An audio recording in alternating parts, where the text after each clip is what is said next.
Welcome, everybody. It is Sunday night. It is the 14th of March 2021. It is night 3 of 3 nights in a row of Reality Decoded live stream. Finally managed to deliver the 3 nights in a row, and there she is, already using up 3 of her emoji allowances, 4 of her emoji allowance for this evening in her first two posts. So there you go. You've only got 6 for the rest of the night. Nancy, Maiden, Kaz, and Sharebear watching. There's a little bit of concern yesterday, Sharebear, that you got blown away in the hurricane when you disappeared out of the chat. There's a couple of people wondering where you vanished to, but good to see you again.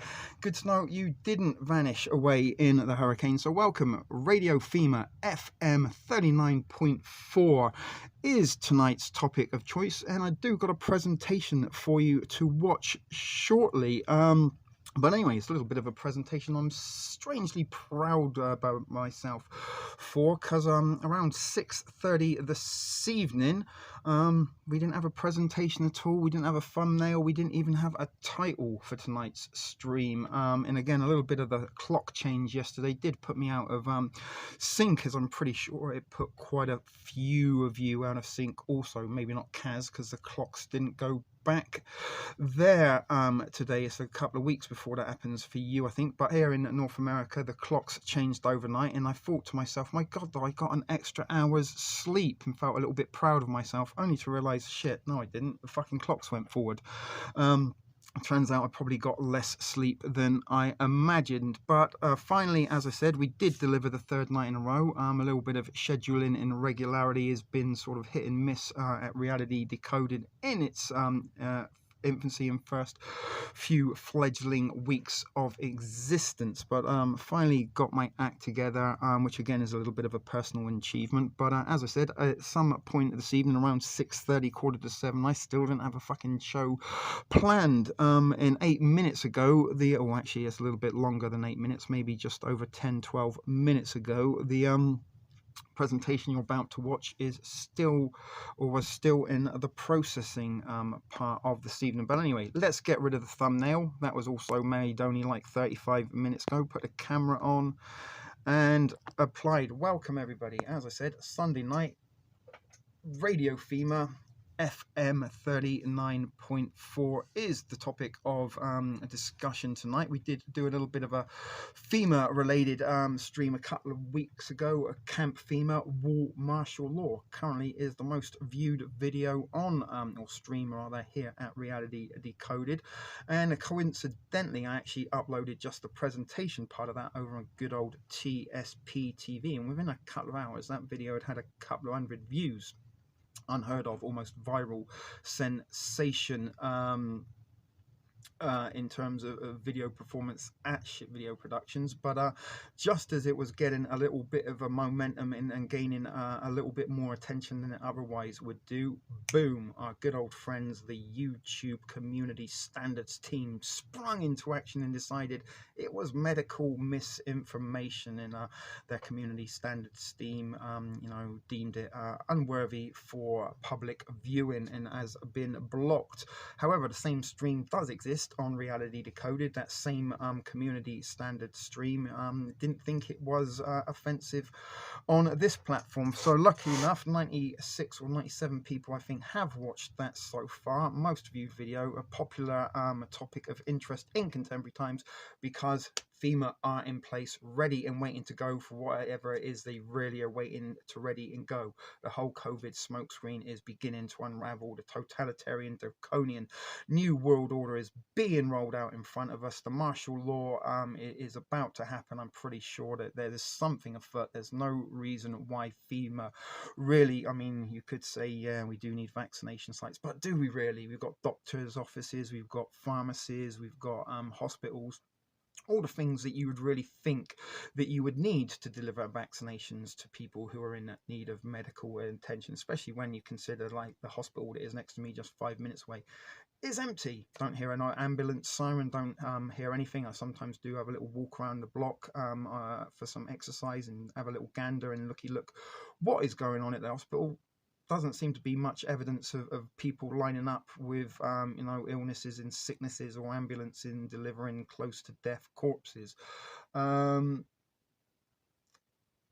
Well, you might want to pray that it's a trafficking operation, Share Bear, to be quite honest with you, because that would probably be a lot less inhumane than what could be the reason and purpose for FEMA's emplacement in 11 locations around the United States. And the 11 locations that they are situated might be a little bit convenient in terms of targeting, because a lot of those areas that they do seem to, and unbelievably, we're getting an internet connection unstable notification going on right now.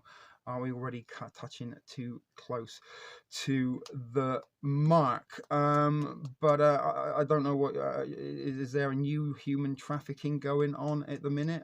Something there.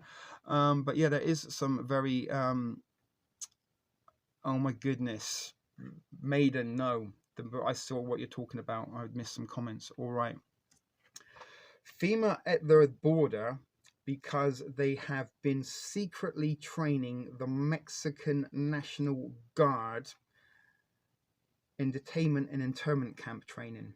Yes, you heard that right. The Mexican National Guard are going to be brought in under the United Nations banner to operate quarantine camps in the United States and America under the guise of the FEMA vaccination sites.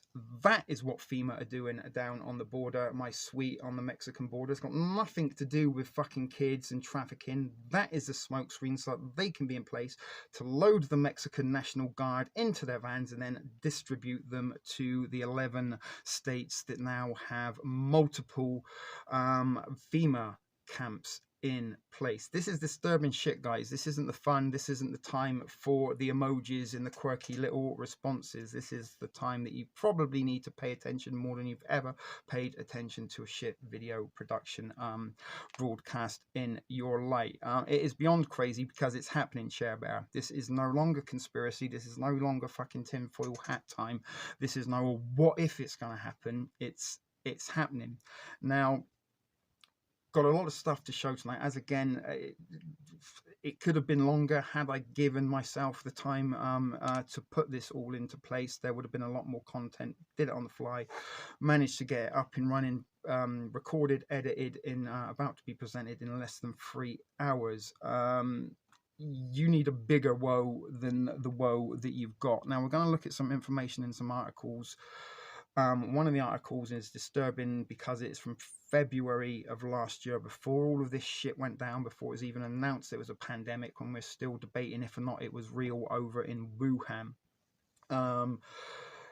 They're red states, Share Bear. Now, you know, something we have been chatting about, or rather I've been chatting about, if or not any of you have been paying attention to these things and how all these kind of things fall in conjunction, and it's all connected. It all means something. The purpose of many of the agendas going on now all lead to one thing: the detention and the internmentship of American citizens that is about to take place for your own safety under the guise of COVID. COVID is a big cover screen. It is the excuse. It is the problem that will require a reaction, that the solution has already been written fucking years ago, ready to go. Now, we've all heard of the FEMA camp conspiracies, the coffins, the guillotines, trains, foreign troops on United States soil. It's all going down in real time, folks. It really is. Pay attention. There's a reason Texas is getting bashed with the weather. Bizarre weather modification, weaponized weather, rather, if or not you believe that it is the effects of Mother Nature. I don't believe it. They are disabling, dismantling, and breaking down Texas. Texas is the state that will be the first in line to stand up to oppression. For sure, for sure. Those gun-toting Texans, you've got to love them in their big trucks and Stetsons. But if we can take them out, if we can weaken them, if we can demoralize them before it gets to that point, then they're not going to put up much of a resistance. And there are more of these FEMA states in what is known as Zone 11 around Texas. Good old Louisiana, Arkansas, where some of you dear Thrift Fam reality crew are located, is where it is going to be fucking going off first of all. don't take my word for it. Make of it what you will. I do got a lot of information to provide for you on this evening, and it is nothing new. I have been telling you this sort of stuff over the weeks and months and about it. We've spoken about FEMA before at great lengths, but something we've also mentioned, again, we're saying if or not you've paid attention to when I have mentioned it, that when there is a socialist takeover or communist takeover, and it's not the Russians that are coming to take over, it's not going to be like Red Dawn Wolverines, right? That shit's not going to be happening, unfortunately, as much as it'd be cool to. Forget that shit, right? It is not Russian or Soviet communists. It is industrial socialism. Industrial dictatorship is the big deep state corporations, the WHO, the CDC, FEMA, all of these are falling in place and ready to go, and their formulation and inclusion within governmental positions is for what is about to happen and what is going on right now. All this has been shown to us, but most everyone ignores it and doesn't pay attention. Again, I've been trying to show you, pay attention to many possibilities of what is going on. But the socialists take over, and again, they're industrial socialists of the deep state, the militarized industrial complex. It's not all about James Bond being cool in espionage and in secret agents on ropes abseiling across buildings and being chased by helicopters and shit. There's a very little part of that, but the majority of the socialist takeover is the demoralization of the nation and the populace of that nation and before the eventuality of the totalitarian socialist takeover.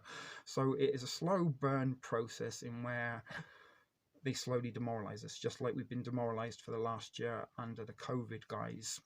And while we're being demoralized, they will then go into the demoralized populations and begin to spread divisions within the demoralized, and then divisions within the divisions, BLM, Antifa, social justice warriors, maskers, anti-maskers.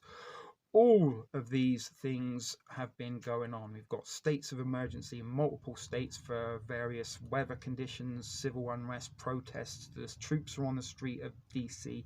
FEMA are in 11 states ready and waiting to go. And it is not for your safety and vaccination purposes that they are there. But what they do in this socialist takeover is they round up all the people into public who will oppose the one world order, or in history's sake, who will be opposing the Soviet takeover or the communist takeover.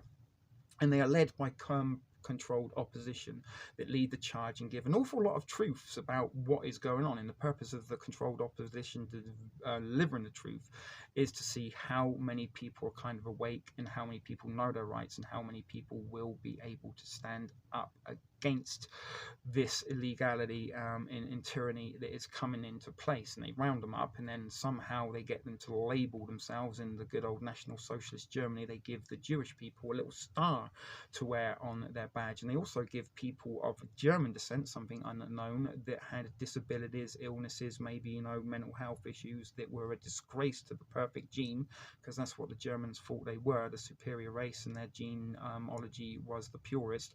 Anyone with illnesses or cancer or disease or leprosy, any of that shit, they were labelled as the Jews were labelled with a little star. They even had a name for it that I can't remember. They were sort of less than German, but not quite Jewish, would be the rough translation. But they round up all of these people that are going to be problems.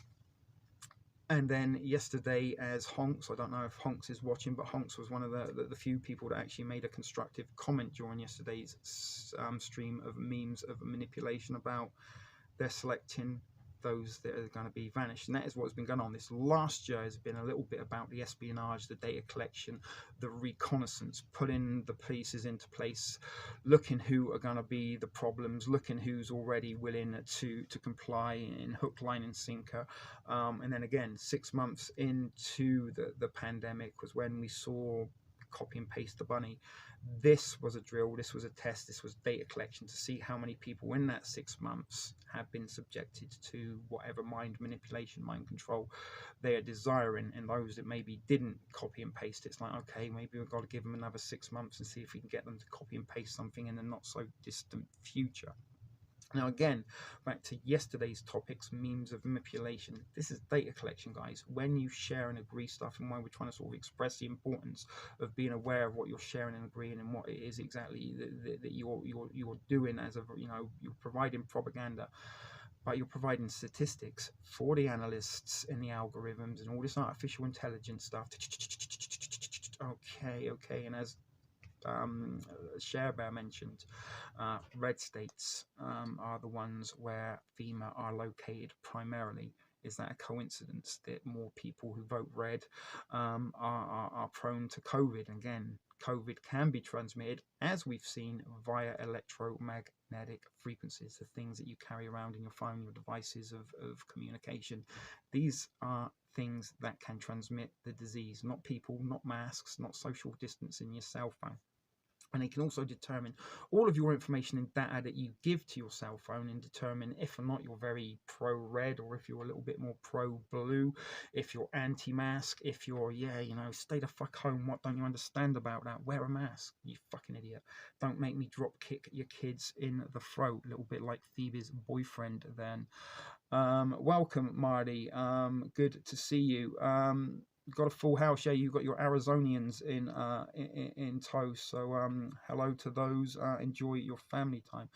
But this is, again, what they've been doing the last year, is doing their recon, doing their data, checking out how many people are buying into the narrative that will be more than willing to comply with the One World Order directive, and they are selecting those who are not willing to comply with the One World Order. And that is something maybe the controlled opposition last year during the Toronto lockdown process was part of the narrative.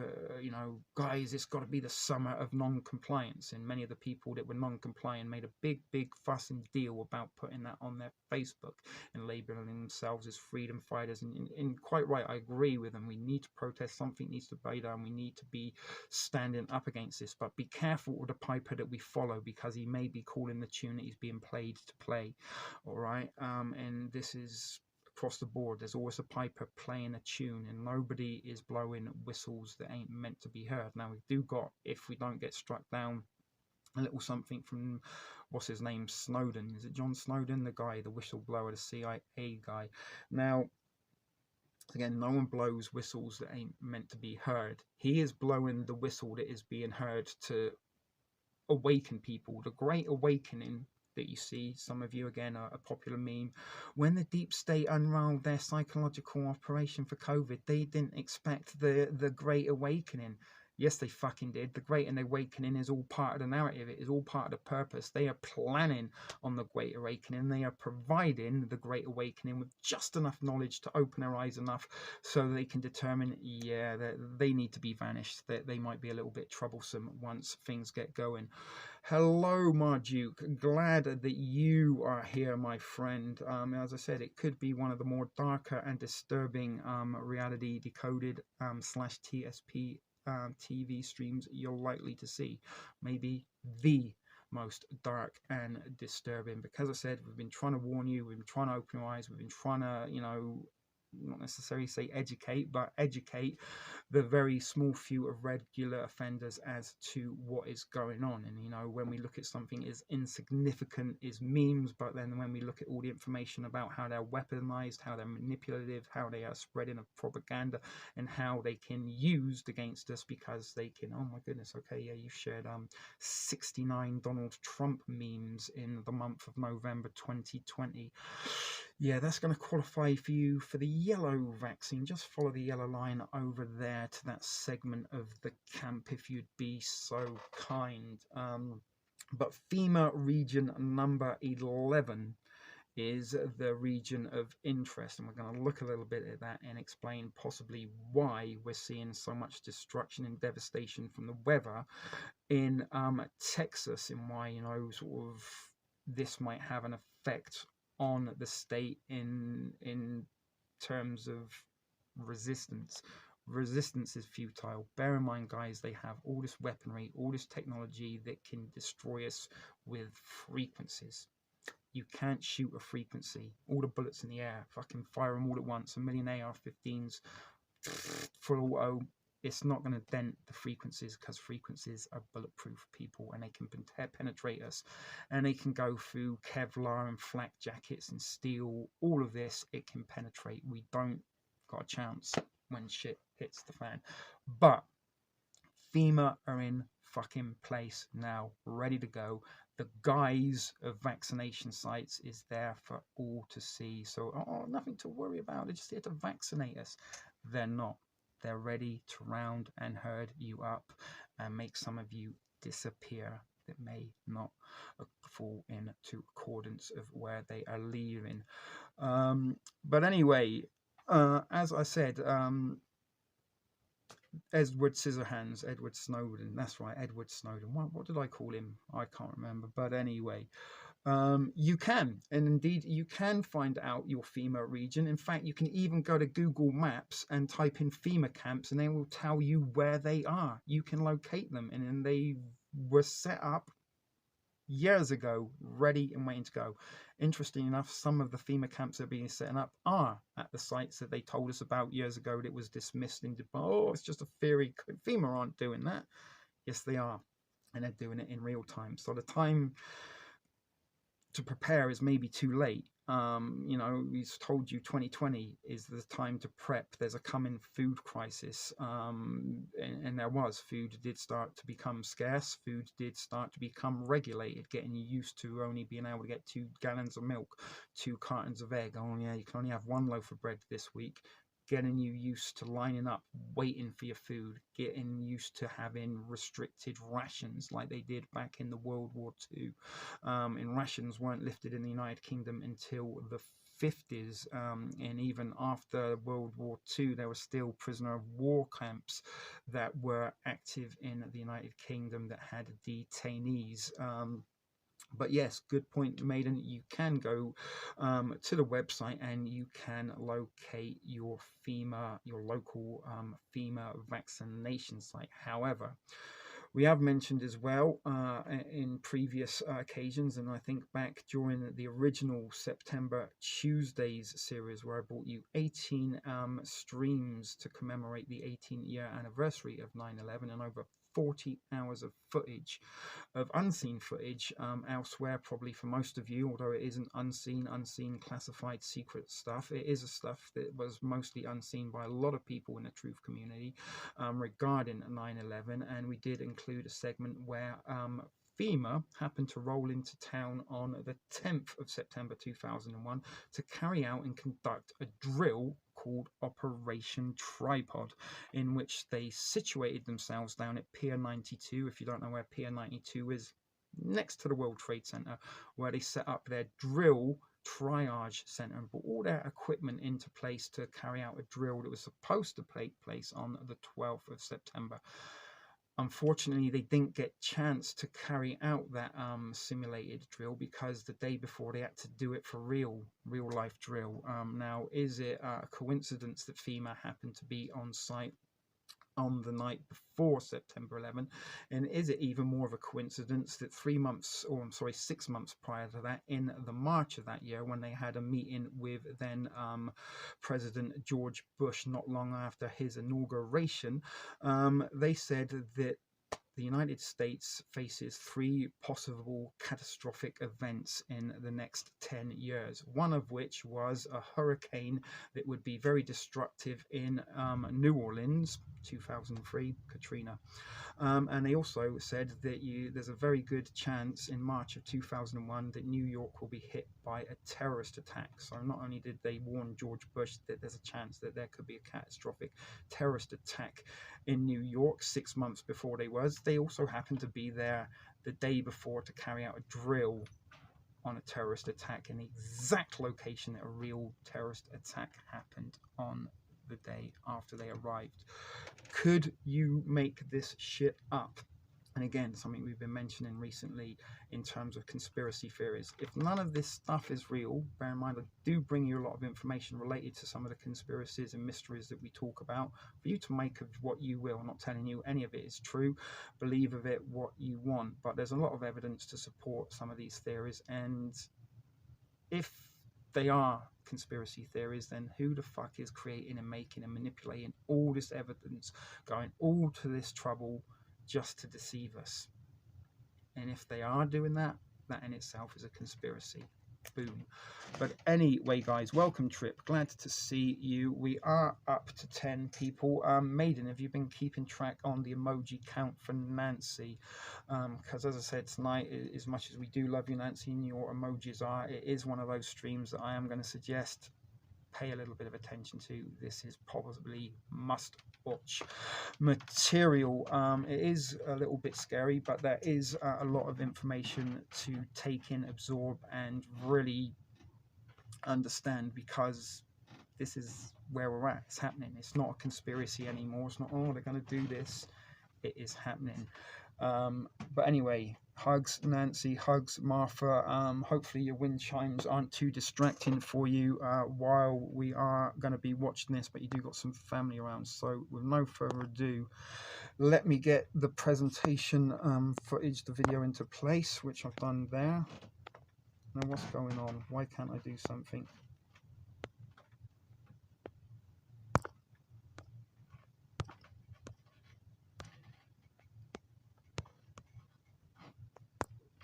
Right, that's what I'm trying to do. Let me get rid of the camera. All right, I was having difficulties there, guys.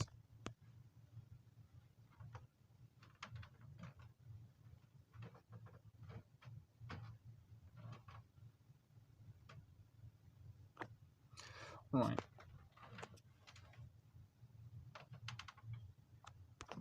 Okay, sorry about that. I was getting a bit anal with my positioning. I'm pretty sure some of you of a dirtier mind might have got a little bit of titillation when I said I was repositioning an anal in the same sentence. But anyway, guys, I'm going to turn the microphone off, turn the camera is already off, and I'm going to come and join you in chat. You're welcome, Kaz, although you might not necessarily cancel thank me after. This could possibly give you nightmares. Not that I'm trying to clickbait and sensationalize it, but hopefully, fingers crossed, we get through this without any algorithmic interference. TSP TV, Reality Decoded are part of the Ship Video Production Network. There isn't really a network, it's just me in a basement. We're not a profitable organization. We're not even a non-profit organization. I am just a lonely basement dweller with nothing better to do that is just entertaining a handful of other lonely souls with nothing better to do. This is not medical, professional, or legal information at all, and you should seek any professional consultation on any of the issues if you have any queries. That being said, any content and footage that is used in this presentation is used under the Freedom of Use Act for educational and informative purposes. We make no financial gain or profit whatsoever from these endeavors. With that being said, guys, I'm going to see you in chat. Get yourself situated and comfortable. Open your ears and open your eyes.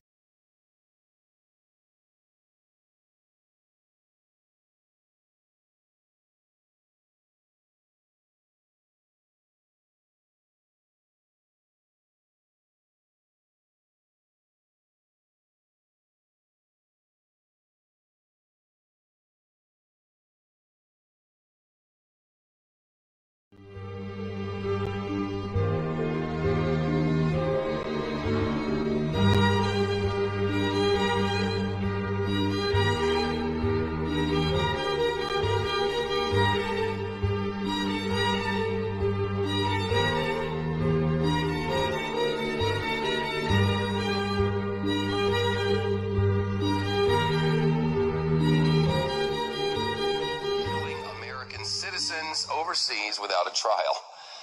But what about targeting people on U.S. soil? Can they now kill American citizens inside the country? The head of the FBI, when asked about that on Capitol Hill yesterday, stumbled around on this. Does that only apply to U.S. citizen that's overseas, or does that apply to U.S. citizen that's here? I'd have to go back. I'm not certain whether that was addressed or not.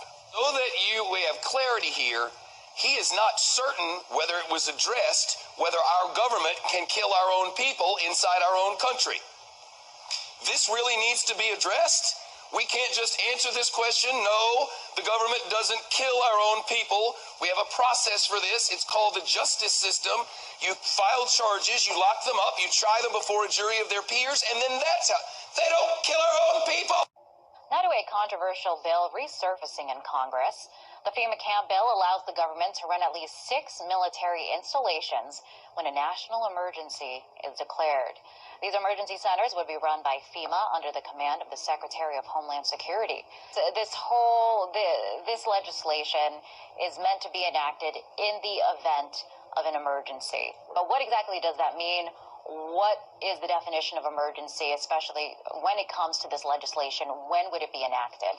Sure. We have to go back to 1988 to the Stafford Act bill to actually get the definition of emergency. And this covers things like tornadoes, floods, hurricanes, natural disasters. But it also gives the president to declare an emergency to avert a catastrophe, which raises the issue of preemptiveness. Okay. But this also, this is... The goal here is to mobilize resources to have this plan to prevent a tragedy from happening, but also a reaction to it, right? Yes, a reaction, and that's where some of the concerns for civil liberties activists comes in, because it's a slippery slope. Once the government has this power and all these centers are set up, and it's at least 6, maybe more, probably more, there is a real potential for the abuse of power here. Okay, interesting. You know, we have this map that shows how the U.S. would be divided in the event of an emergency, if we can pull that out there. There it is. So this is how the U.S. will be divided into districts. You see 10 of them there. This is according to the National Emergency Center establishment. Can you describe what this map is? What exactly does that mean? I mean, it doesn't really make sense in terms of states as we know them.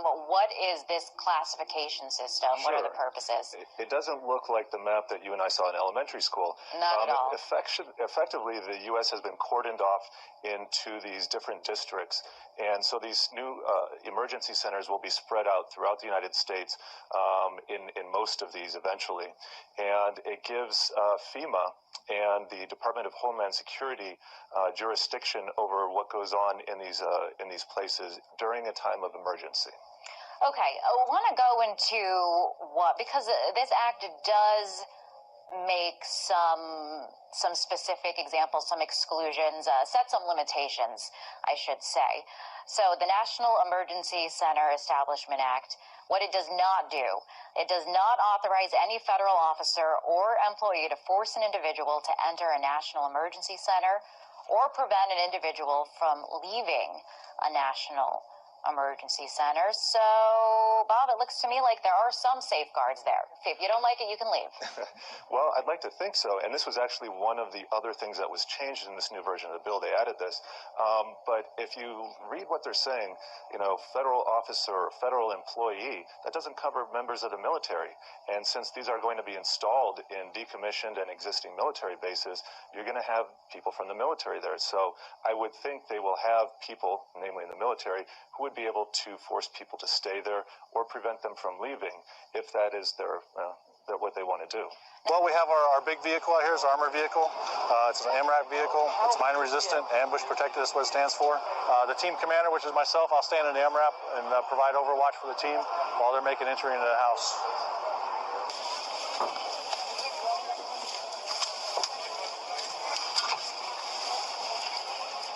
We have gun ports in here, so we can actually shoot from within the vehicle.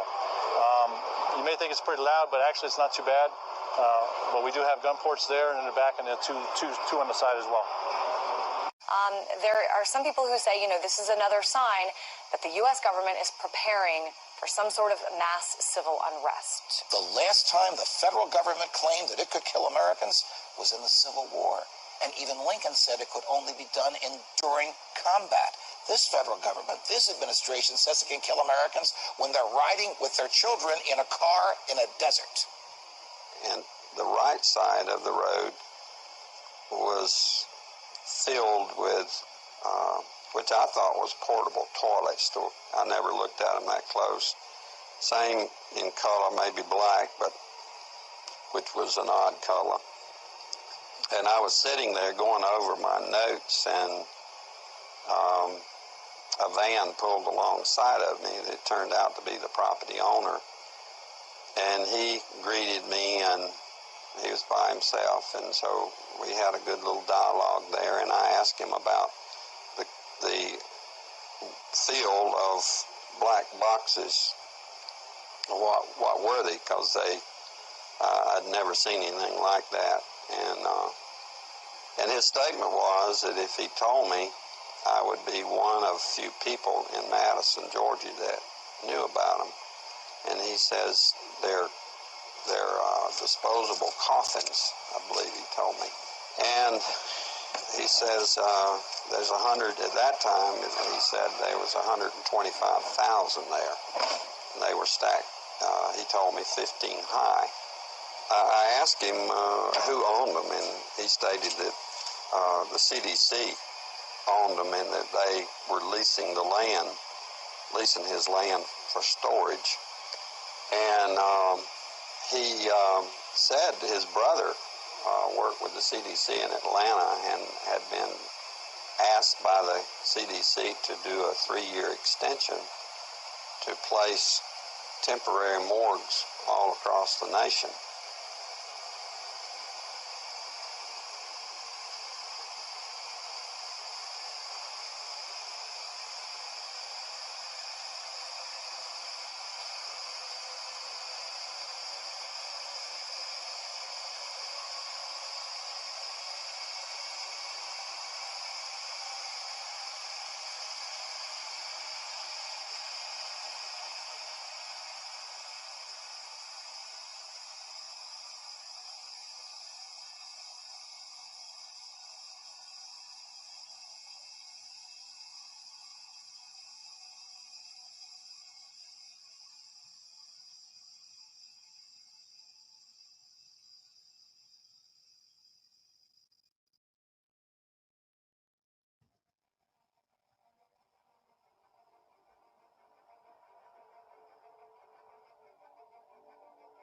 Of the crisis, because of the dangers that we face in the world, some new and unpredicted threat, we need more authority, we need more power, and there will be nothing the people can do at that point to oppose it, and it'll be turnkey tyranny. The U.S. has been cordoned off into these different districts, and so these new emergency centers will be spread out throughout the United States in most of these eventually. And it gives FEMA and the Department of Homeland Security jurisdiction over what goes on in these places during a time of emergency. Following the latest volley of attacks on the Syrian regime, and these rumors state that the Syrian President Bashar Assad will soon officially declare war on Israel. Now, many are dismissing these reports as strictly rumor. There is also speculation about the nature of this morning's attack, with some insisting that Israel's weaponry was nuclear-like. Reviewing a film of what appears to be a nuclear weapon being exploded near Damascus. We're doing a confirmation on this. You're watching the explosion now, and we're checking this against the scale of smaller artillery, 155 and 203 millimeter. We also noted the presence of lightning. You're seeing that now, which indicates confirmation. This was a nuclear explosion. There's no question.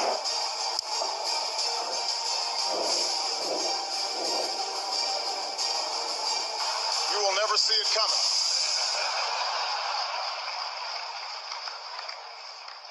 You think I'm joking?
the rubric of terror, the government has stripped us of our civil liberties. Obama didn't wake up and say, I want to see all Americans and find out what they're doing. This is something that came from the Defense Department or the Department of Justice. Well, the Defense Department is not permitted to do anything in the United States of America against American citizens without an executive order from the president, and he can only issue one in time of rebellion or national disaster. That's the federal law. For him to permit the Air Force to spy on us, no matter how noble their goal may be, is a violation of federal law, unless he signed an executive order and we don't know about it, in which case that would be unlawful because the executive orders of this nature have to be public. And other places. And I think you're going to still see the evolution of DHS unless we stop this monster. That's why we have people like Napolitano telling us that we're going to have DHS briefs at our local Walmart and our local stores at these telescreens to be worried about terrorism and spy on their neighbors. And that's why these memos are leaking again and again and again, because people who are not only in these departments but work with this department are leaking this to the public because they know it's out of control and wrong.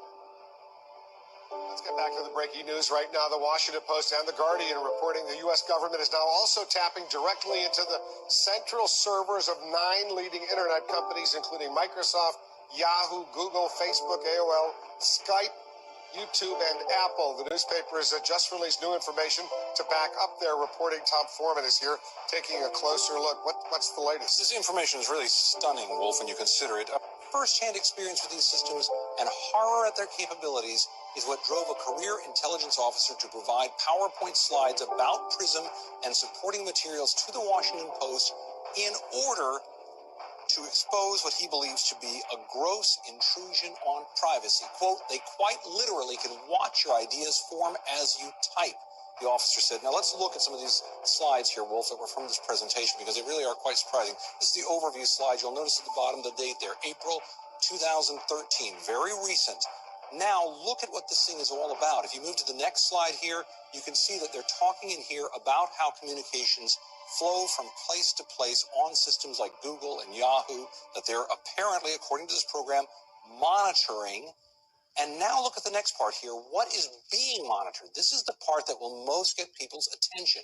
Look at that. There are the companies over there on the left, but what they're allegedly able to look at is email, chats, videos, photos, stored data, video conferencing, all sorts of things that people would have thought were private, that were just on their desktop.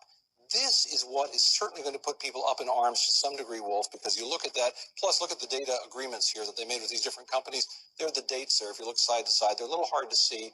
You see at the bottom 2007 up to 2013. That's the timeline of how they entered into this program with all of these companies that virtually all of us rely on all the time. Again, reporting from The Guardian and The Washington Post suggesting that all the coverage today about cell phones looks like the tip of the iceberg. Here's this ultra-secret program called PRISM they're reporting on, which has been allowing the government to look in on the desktops of computer users, if this report is correct, and simply see what we're doing, who we're communicating with, the things we're writing, the video messages we're exchanging, all sorts of things that, again, many computer users thought were private. Apparently, though, authorized by Congress and the Patriot Act, authorized by a judge with these foreign intelligence courts, authorized, obviously, by the President of the United States. We're going to have much more on this coming up. We'll see what's going on, but pretty shocking information.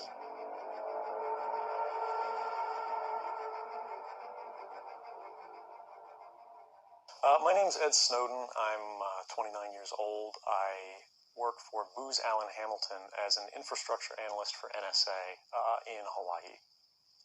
I've been a systems engineer, systems administrator, senior advisor for the Central Intelligence Agency, solutions consultant, and a telecommunications information systems officer. One of the things people are going to be most interested in trying to understand who you are and what you're thinking is there came some point in time when you crossed this line of thinking about being a whistleblower to making the choice to actually become a whistleblower. Walk people through that decision-making process. When you're in positions of privileged access, like a systems administrator for these sort of intelligence community agencies, you're exposed to a lot more information on a broader scale than the average employee.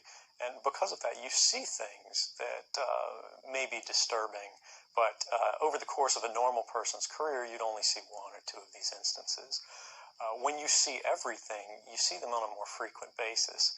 And you recognize that some of these things are actually abuses. And when you talk to people about them, in a place like this, where this is the normal state of business, people tend not to take them very seriously and, move on from them. But over time, that awareness of wrongdoing sort of builds up, and you feel compelled to talk about it. And the more you talk about it, the more you're ignored, the more you're told it's not a problem. Until eventually you realize that these things need to be determined by the public, not by somebody who was simply hired by the government. Talk a little bit about how the American surveillance state actually functions. Does it target the actions of Americans? NSA and the intelligence community in general is focused on getting intelligence wherever it can, by any means possible, that it believes on the grounds of sort of a self-certification that they serve the national interest.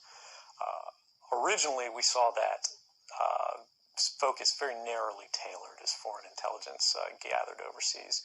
Now, increasingly, we see that it's happening domestically. And to do that, the NSA specifically, targets the communications of everyone. It ingests them by default. It collects them in its system, and it filters them, and it analyzes them, and it measures them, and it stores them for periods of time, simply because that's the easiest, most efficient, and most valuable way to achieve these ends. So while they may be intending to target someone associated with a foreign government or someone that they suspect of terrorism, they're collecting your communications to do so. Why should people care about surveillance? Because even if you're not doing anything wrong, you're being watched and recorded. And the storage capability of these systems increases every year consistently by orders of magnitude, to where it's getting to the point you don't have to have done anything wrong. You simply have to eventually fall under suspicion from somebody, even by a wrong call. And then they can use the system to go back in time and scrutinize every decision you've ever made, every friend you've ever discussed something with, and attack you on that basis to sort of derive suspicion from an innocent life and paint anyone in the context of a wrongdoer. Have you given thought to what it is that the U.S. government's response to your conduct is, in terms of what they might say about you, how they might try to depict you, what they might try to do to you? Yeah, I could be, rendered by the CIA. I could have people come after me, or any of their third-party partners. They work closely with a number of other nations. Or they could pay off the triads, or any of their agents or assets. We've got a CIA station just up the road in the consulate here in Hong Kong, and I'm sure they're going to be very busy for the next week. And that's a fear I'll live under for the rest of my life, however long that happens to be. You can't come forward against the world's most powerful intelligence agencies and be completely free from risk, because they're such powerful adversaries that no one can meaningfully oppose them. If they want to get you, they'll get you in time. But at the same time, you have to make a determination about what it is that's important to you. And if living unfreely but comfortably is something you're willing to accept, and I think many of us are, it's the human nature. You can get up every day, you can go to work, you can collect your large paycheck for relatively little work against the public interest, and go to sleep at night after watching your shows. But if you realize that that's the world that you helped create, and it's going to get worse with the next generation and the next generation who extend the capabilities of this sort of architecture of oppression, you realize that you might be willing to accept any risk, and it doesn't matter what the outcome is, so long as the public gets to make their own decisions about how that's applied. The greatest fear that I have regarding the outcome for America of these disclosures is that nothing will change. People will see in the media all of these disclosures. They'll know the lengths that the government is going to grant themselves powers unilaterally to create greater control over American society and global society. But they won't be willing to take the risks necessarily to stand up and fight to change things, to force their representatives to actually take a stand in their interests. And the months ahead, the years ahead, it's only going to get worse until eventually there will be a time where policies will change, because the only thing that restricts the activities of the surveillance state are policy. Even our agreements with other sovereign governments, we consider that to be a stipulation of policy rather than a stipulation of law. And because of that, a new leader will be elected. They'll flip the switch, say that because of the crisis, because of the dangers that we face in the world, some new and unpredicted threat, we need more authority, we need more power, and there will be nothing the people can do at that point to oppose it, and it'll be turnkey tyranny.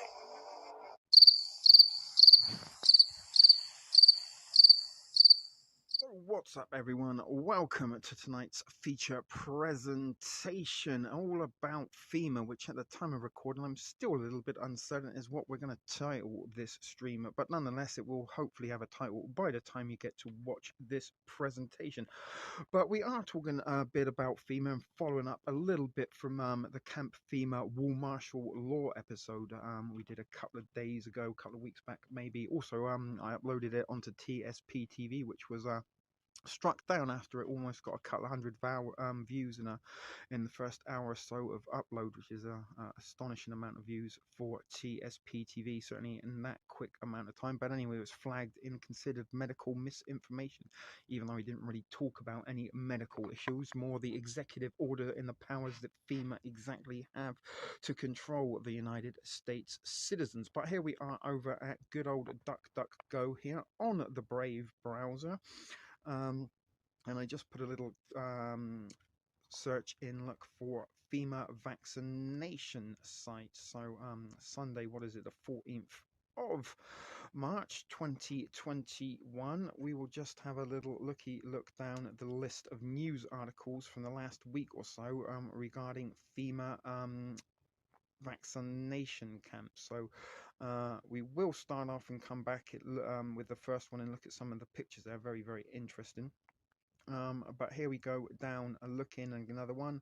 Orlando FEMA mobile vaccination site, a Yahoo news article. No appointment needed at FEMA corona vaccine sites in Hillsborough and Polk County. Illinois Democrats stepped up pressure on FEMA to add vaccination sites. Young couple crowd. I don't know exactly how a young people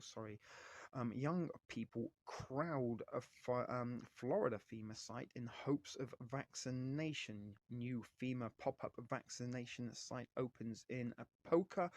FEMA to help Portsmouth meet vaccination needs at large-scale clinics starting Tuesday. Another one from Florida. Drive-up FEMA vaccine sites leaked wherever that was again. Lakefield.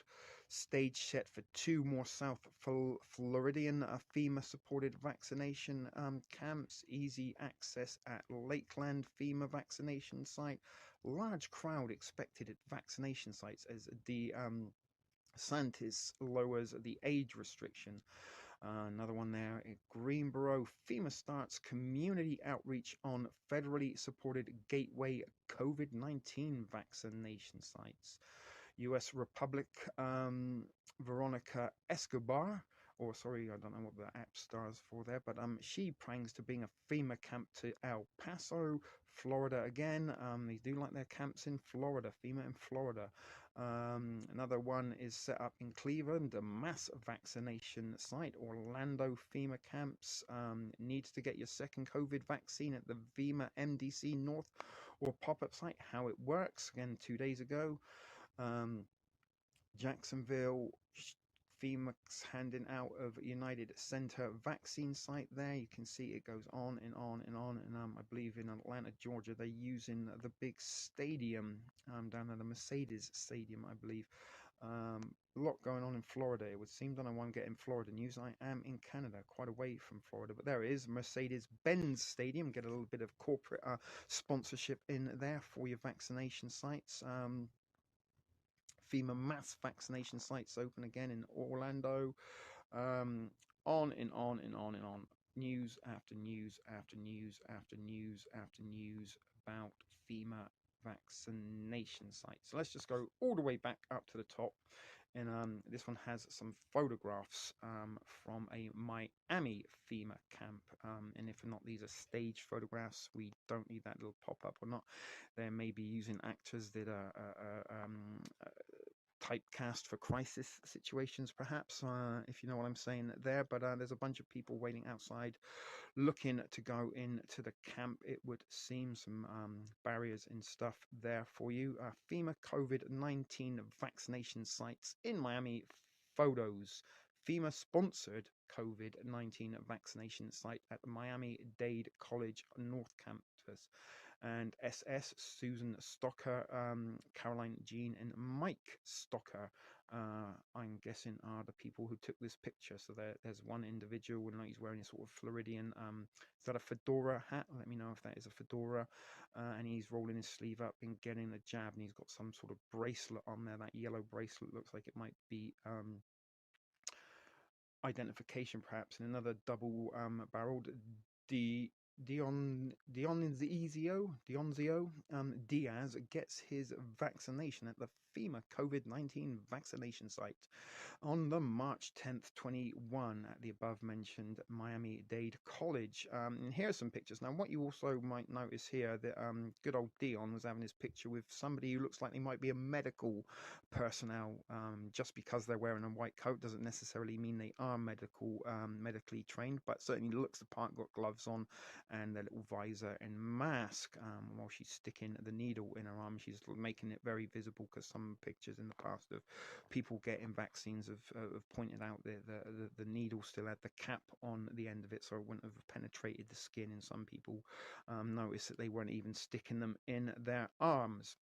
But as we go down to this picture, all of a sudden, what's going on here? That doesn't look like there's many medical staff. In fact, no, they almost look like military personnel in their camouflage fatigues there. Again, they do got the visors and masks, but military personnel, again, they might be military doctors. But bear in mind, this is FEMA, or a Federal Emergency Management Agency. But this does, as again, looks like US military personnel. Do they have any identifying badges or marks on their uniforms that somebody might recognize? I don't know, but there they are, lining up with their vaccines. And again, more military, and there's a nice looking lady showing a little bit of shoulder going on there. Got herself a bit of a Farrah Fawcett hairstyle going on. And again, military personnel that it looks like she's talking to. Goodness gracious me, I'm pretty sure if you were a smackhead, those syringes would be worth their weight in gold too. But there's a whole bunch of them, look, with the orange tips on the end. More military personnel, what it looks like, giving injections to civilians. Don't know what that symbol is on the floor there. Maybe some kind of identifying mark. And I'm pretty sure the fact that it is in shot, it has some relevance to someone or something.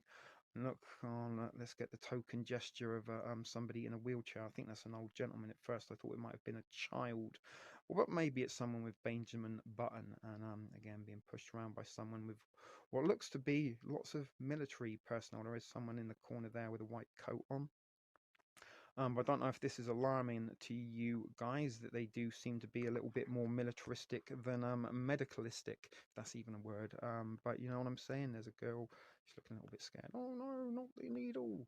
But on and on it goes, and I think that is the picture that we started with. You know, there are some more pictures there of individuals lining up with their masks, ready to get their jabs. There's somebody, look, get the token picture of an individual with a baby. I'm pretty sure that poor individual might get a little bit of flack online because the baby doesn't have a mask on. Child abuse, though, I would think. People lining up there. COVID-19 vaccination there. again, more pictures of people lining up. You know, a little bit what we said about Pokemon Go. Here they are. There's an individual. Don't know what that sign's saying there. Can anyone read that? No, that's a little bit too blurry. But on and on and on and on it goes about people having vaccinations, and again, more military jabbing somebody. But you get the picture, guys. Cold Box Express. Now that is very interesting that they've kind of put that in the background, because could that be like where they might store bodies, keep them cold so that they don't start to smell in the hot Floridian sun?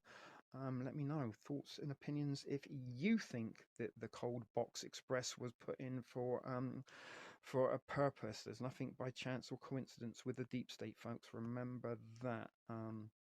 Anyway, you get the picture on it. They got like a little bit of a marquee. Then you might see it at a wedding, make it a little bit visually aesthetical for the individuals, not look so deaf campy if you can possibly do that. And again, lots and lots of military personnel lining up on the streets, outside waiting to get their jabs. And we did see people out on the streets, but military guys. And I don't know who he is. He's a NFL draft picture. So getting the picture. Don't know if or not you guys, like me, find it a little bit scary that there's so many military personnel, it seems, in these pictures at these vaccination sites. But wait, what if I told you these vaccination sites have been put in place over 10 years ago, and all of a sudden they're becoming active because the right crisis came along to issue and grant even more powers to keep us safe and protect us from harm? Stay tuned. We're going to find out that it was. The Dave Hodges, The Common Sense Show, Freeing America, One Enslaved Mind at a Time website. And the Common Sense Show is depicted to peaceful, non-violent social and political change. But anyway, this was an article that I think come out last year. Yeah, February 18th, 2020. It is right there. And it says here, look inside the coming quarantine camps where you can check out, but you will never leave. And I was trying to think and work of a catchy title like Hotel COVID-fornia, check out but never leave, or Covidian Motel. I don't know. But this was submitted by Dave Hodges on Tuesday, February the 18th, 2020 at 1:46 a.m. it would seem, although we don't know if that's Eastern time. But bear in mind, guys, this was Tuesday, February the 18th, around a month before then President Donald Trump announced to the nation that we were under a global pandemic, and the 2 weeks to flatten the curve was enforced, which we're now about week 53 into. I'm not sure if the curve's flattened or not, but nearly a year ago, I reported that major media, this is Dave Hodges, was reporting that the United Nations began training the newly formed Mexican National Guard in brackets humanitarian activities, and as we now have the advantage of some retrospective consideration, it is clear it's clear that groups like the Mexican National Guard with UN oversight will be policing our soon to be medical martial law camps. With every stunning new detail that is presented in this article, please be mindful of this fact. At the end of this article, I challenge any reasonable person to not conclude that the United Nations is training, at least in part, the Mexican National Guard to serve in medical martial law FEMA camps, and it will not be for humanitarian purposes.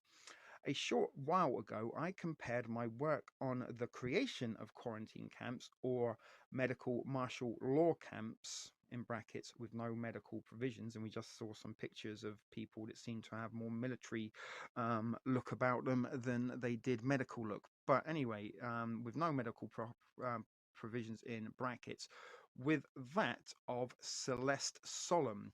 There were striking similarities. Subsequent, I went through the archives of the CSS and found more dramatic information which most likely underlines what is coming to America as the coronavirus is slowly gaining a foothold in the US. Again, this is pre the announcement of a global pandemic and pre all the sort of measures that have been put in place since that announcement. Just how serious is the coronavirus and its mutations? Again, 2021, we've got mutations and variants being reported that we didn't have at this time, at the time of this article being written. And it is serious enough that we know enough about attempted secret meetings between the CDC, DOD, FEMA, and the DHS, all the best alphabet agencies there for you collaborating together on this. But we know that quarantine zones are being set up, not planned, set up as I write these words. However, what is coming is not dependent upon you hearing the latest rumor. It is contingent upon you staying vigilant, as well as now, as we well know, about executive orders. We looked at some of those draconian, tyrannical executive orders that are available to FEMA to be rolled out at any given time that they please. In War Martial Law Camp FEMA stream we did a couple of weeks ago. They are being, they're not being planned, set up. They are planned. They are being put in place, and they are now in 11 states. However, what is coming is not dependent. We read that. Staying vigilant as well. You know about executive orders and army protocols and legislation, which will govern what happens to millions of Americans when the corona crisis becomes undeniable in present time. It's pretty undeniable in our present time. Share if you agree, guys. As I write these words, and again, this is the words of Dave Hodges, not myself, the big tech companies, i.e. social media, are meeting with the CDC and WHO in an attempt to go all-out censorship with regard to coronavirus. Bear in mind, I did also already mention that Camp FEMA War Martial Law, when I uploaded the presentation part to TSP TV, was censored. Make of that what you will. But soon you will only be only reading and hearing about one viewpoint, and they will be providing you certain memetics that you can share and agree with, so they can use as data and analysis to decide whether or not you get to go to Camp COVID. But the view of the CDC, i.e. the part of the American deep state, and the WHO, i.e. the United Nations, what could go wrong? Probably nothing, guys. Nothing to worry about. They're just trying to keep us safe. Many of us who wrote about many of the policies that appear in this article, however, until the current crisis provided us with some contents, we could only apply the draconian nature of these policies in hypothetical means. Now we have the means to apply old knowledge with current events, and the events are so frightening that it will cause the strong of body hearts to fail them because of the gross inhumanity of what is coming.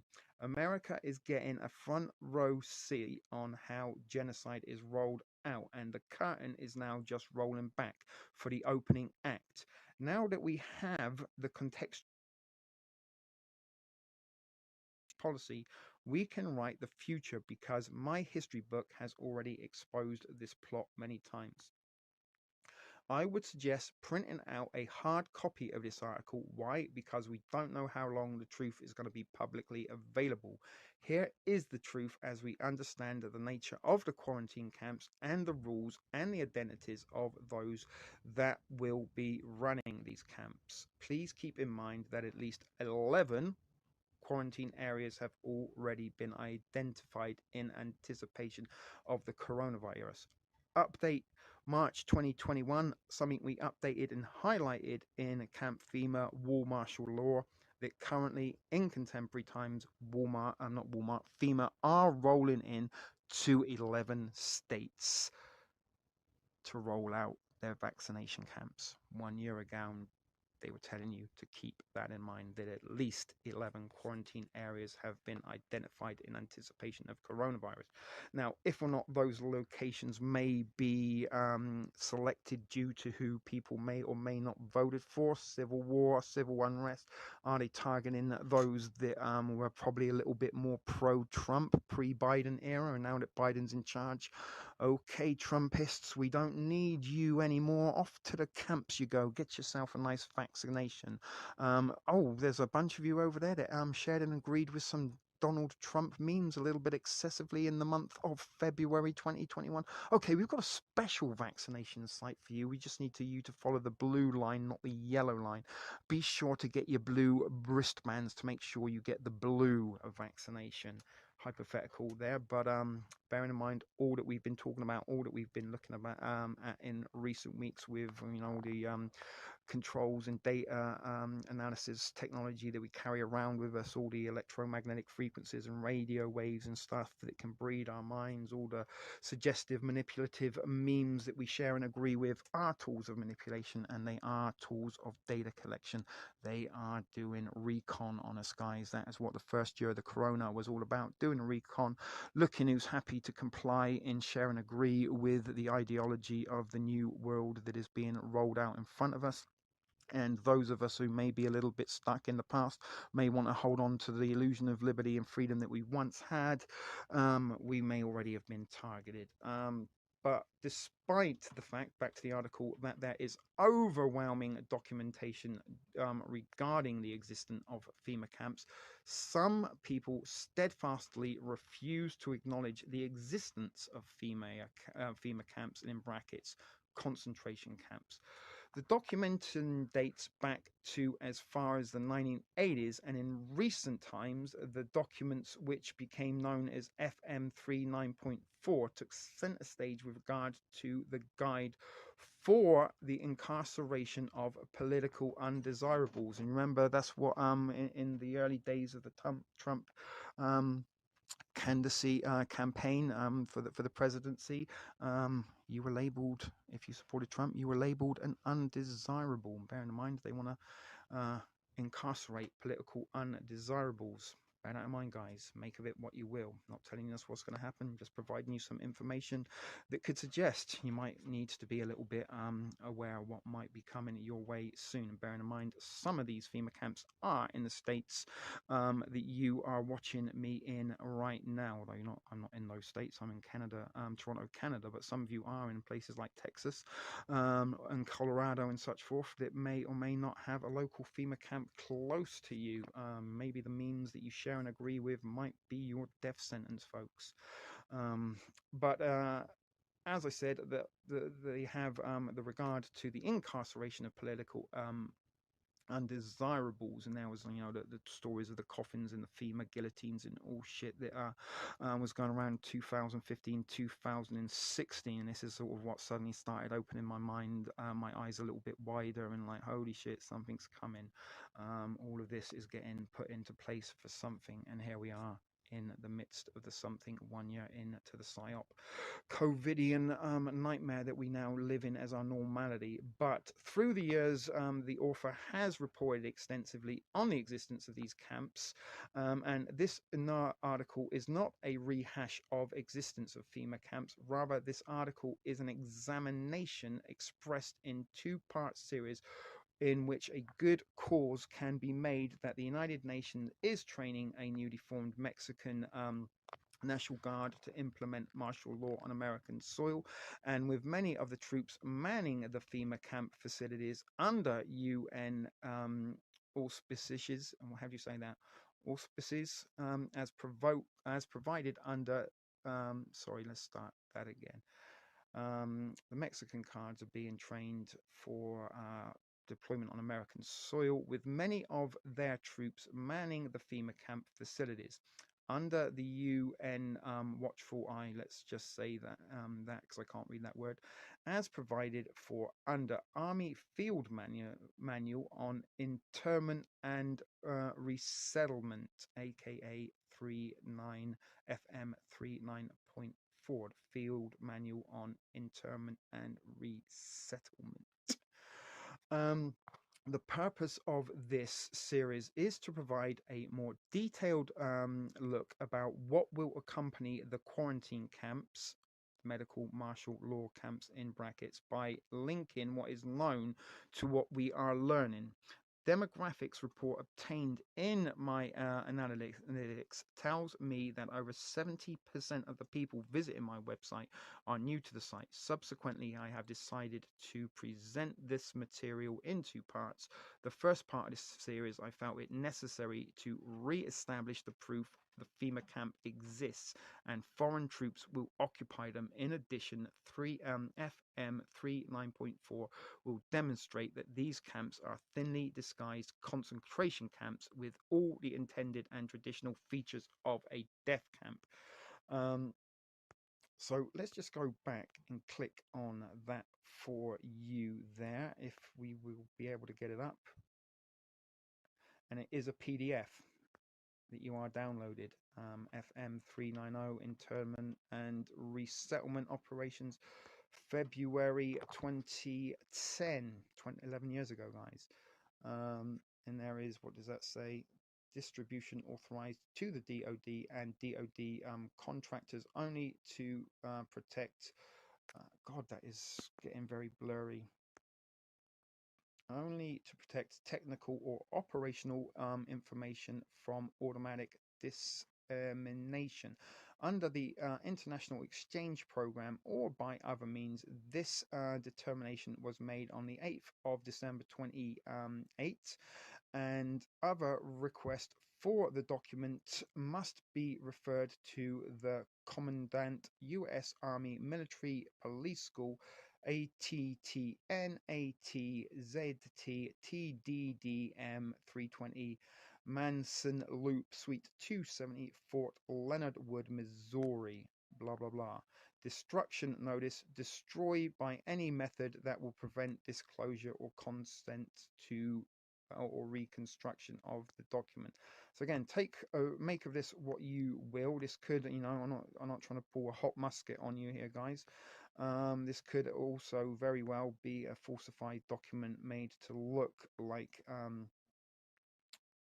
actual thing, but it's got 325 units to it. Pages, so we're only on page 4. Trust me, we're not going to be going and looking at all of them. But let's go down and look at least maybe get to 10, and you can kind of just read for yourself as we scroll down. Handling evidence biometrics, something figure 1.1, populations, detainee flow, movement, aircraft, blah blah blah blah blah. So detainee operations, functional overview, 9 station internment process. That's what I'm saying, the 9 stations. Maybe that be for people who with a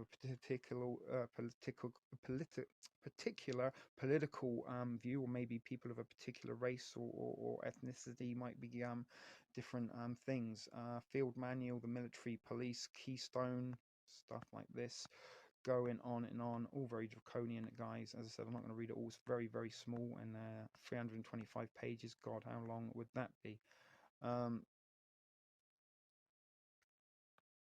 But that is it. That's down to 10 pages. As I said, if you want to go and look that up yourself, you've got all the information you should be able to need to get yourself to look at it. So let's get down and see what it's saying about these Mexican National Guards. The training of Mexican National Guard forces clearly under UN control, in which they are actively training today in southern Mexico to assume their positions as the arbitrators of martial law. And they will also serve as jailers in FEMA camps as prescribed in FM 39.4, the PDF that we just looked at. On this topic, we will be presented a 2-part, and it will coincide with many of my intelligence sources as presented on the CSS over the past 5 years. A footnote: I feel compelled to mention how many discussions I've had with independent media colleagues about how information that was once 4 to 5 year old is now surfacing in ways that we could not have accurately predicted until just recently. The following is an encapsulation of FM 39.4. Maybe that could be a good title for tonight's stream. Radio Fema FM 39.4 on your dial. Actually, I think we will go with that. Good idea, T. Sorry about that. The purpose of a political detention camp. Hitler, Mao all used concentration camps to dispose or re-educate citizens who may not be on board with the totalitarian regime change in their country. An examination of this of this topic should begin with a simple question. Will American soldiers fire upon American citizens upon a martial law roundup of millions of Americans? Unfortunately, the answer to that is a moot point. It is clear from analyzing data from Army concentration camp materials that American soldiers will be used to round up political detainees. However, the camps in which people will be deported to will ultimately be staffed and run by foreign troops. These troops will be under the United Nations control, the Unified Nazis, the Fourth Reich. Folks, this document will make this point abundantly clear. There are three major elements related to traditional concentration camps that are covered in the balance of the report. FEMA camps are slave labor, FEMA camps are intended death camps, and FEMA camps will eventually be run for foreign troops under UN control who will be willing to do to Americans what American soldiers might not be willing to do with Americans. Point one, FEMA camps are slave labor. This was the case with the Nazis. Slave labor will be part of the landscape as evidenced by the following Army document, Appendix J, J20 FM 3.39.40. Commanders must organize and manage detainees in such a manner as to permit the proper and ready employment of each detainee. Establish and maintain a current occupational skill record for each detainee, including new skills as they are acquired. Assigning individual detainees to work detail or job on a regular or permanent basis. There you go. Labor considerations. Detainee labor may be used to perform the following camp administration, agricultural, public works, transportation and handling, and domestic services. Executive Order 13603. All legislative powers herein granted shall be vested in a Congress of the United States. The key phrase here is herein granted. Those powers are granted to Congress by the states of and the people and are delineated in Article 1 and primarily in Section 8 of the same. Nowhere does the Constitution say that federal agencies can allocate all food, energy, water, food, and all labor. However, this is precisely what Executive Order 13603 calls for. This executive order would be concerning enough. However, this executive order turns every American into a slave through the stroke of Obama's pen, or maybe Biden's pen, or whatever liberal would allow Obama to do in the White House. I am of the opinion that Obama was to be followed by Clinton, and she would have executed this executive order. Loving your enslavement. Share if you agree, if you love your enslavement, folk. 99% have got to agree. The 1% you get the blue badge and off to the special section of the camp. But according to Executive 13603, the president or the head of any federal agency that he shall designate can conscript persons of outstanding experience and ability without compensation in both peacetime and times of national emergency. And the leftist supporters now are, they will write to me, no Democrat will ever do that. You are drinking from the Kool-Aid. Well, here it is. You can read it yourself. Section 502. Consultants, the head of each agency, otherwise delegated functions under this order is delegated the authority of the president under section 710B and of the Act 500 USC App 2160. To employ persons of outstanding experience and ability without compensation. This is, in fact, the Nazi Germany material and was resurrected in America by Obama. This means that Obama and his fellow communist successors could seize any resources, property, or person at any time for any reason, including being able to force that person to perform assigned labor without being paid. There is only one word for focused uncompensated employment, and that would be slavery. Congratulations goes to former President Obama as he effectively repealed the 13th Amendment to the Constitution. Section 6001 of the Act specifies in part how far the government can go in terms of making you their slave. There you go. This Article 601. I'm not going to read all of that for you guys. If the above section was going to be a military draft, then the Secretary of Labour would not have to be involved. However, as you will note, the Secretary of Labour, in coordination with the Secretary of Defence and heads of other agencies as deemed appropriate by the Secretary of Labour, shall assist in the development of policies regulating the induction of and deferment of a person for duty in the armed forces. As we know from our Nazi history, the inmates were used for their labours and systematically starved to death or simply executed. Are we in for the same fate? From the perspective of history, concentration camps are notoriously known for being institutions of murder. Based on this notion, I scoured the Army concentration camp manual entitled we've seen that PDF above, 39.4, and found only scant reference to the subject of deaths in concentration camps. Now, wait a minute, this document painstakingly describes interrogation process, food preparation, the transport, and the care of detainees, but they barely mention how they are going to deal with dead bodies. Aren't people going to die in captivity? In a facility filled with divergent populations with regard to age, health status, and physical conditions, shouldn't the authorities be concerned with what happens when an inmate dies from an unexpected heart attack or stroke, or maybe an electromagnetic frequency induced heart attack or stroke? What would they do with the dead bodies if proper preparations are not taken for the proper care and disposal of dead bodies? Wouldn't that imperil the health of the fellow inmates, not to mention the guards and other military personnel? Point 2, FEMA camps are death camps. From the aforementioned references, the following passages speaks to how the Army deals with the subject of death as it is related to concentration camps. When a detainee in U.S. custody dies, the attending medical officer will immediately furnish the detention facility commander or hospital commander,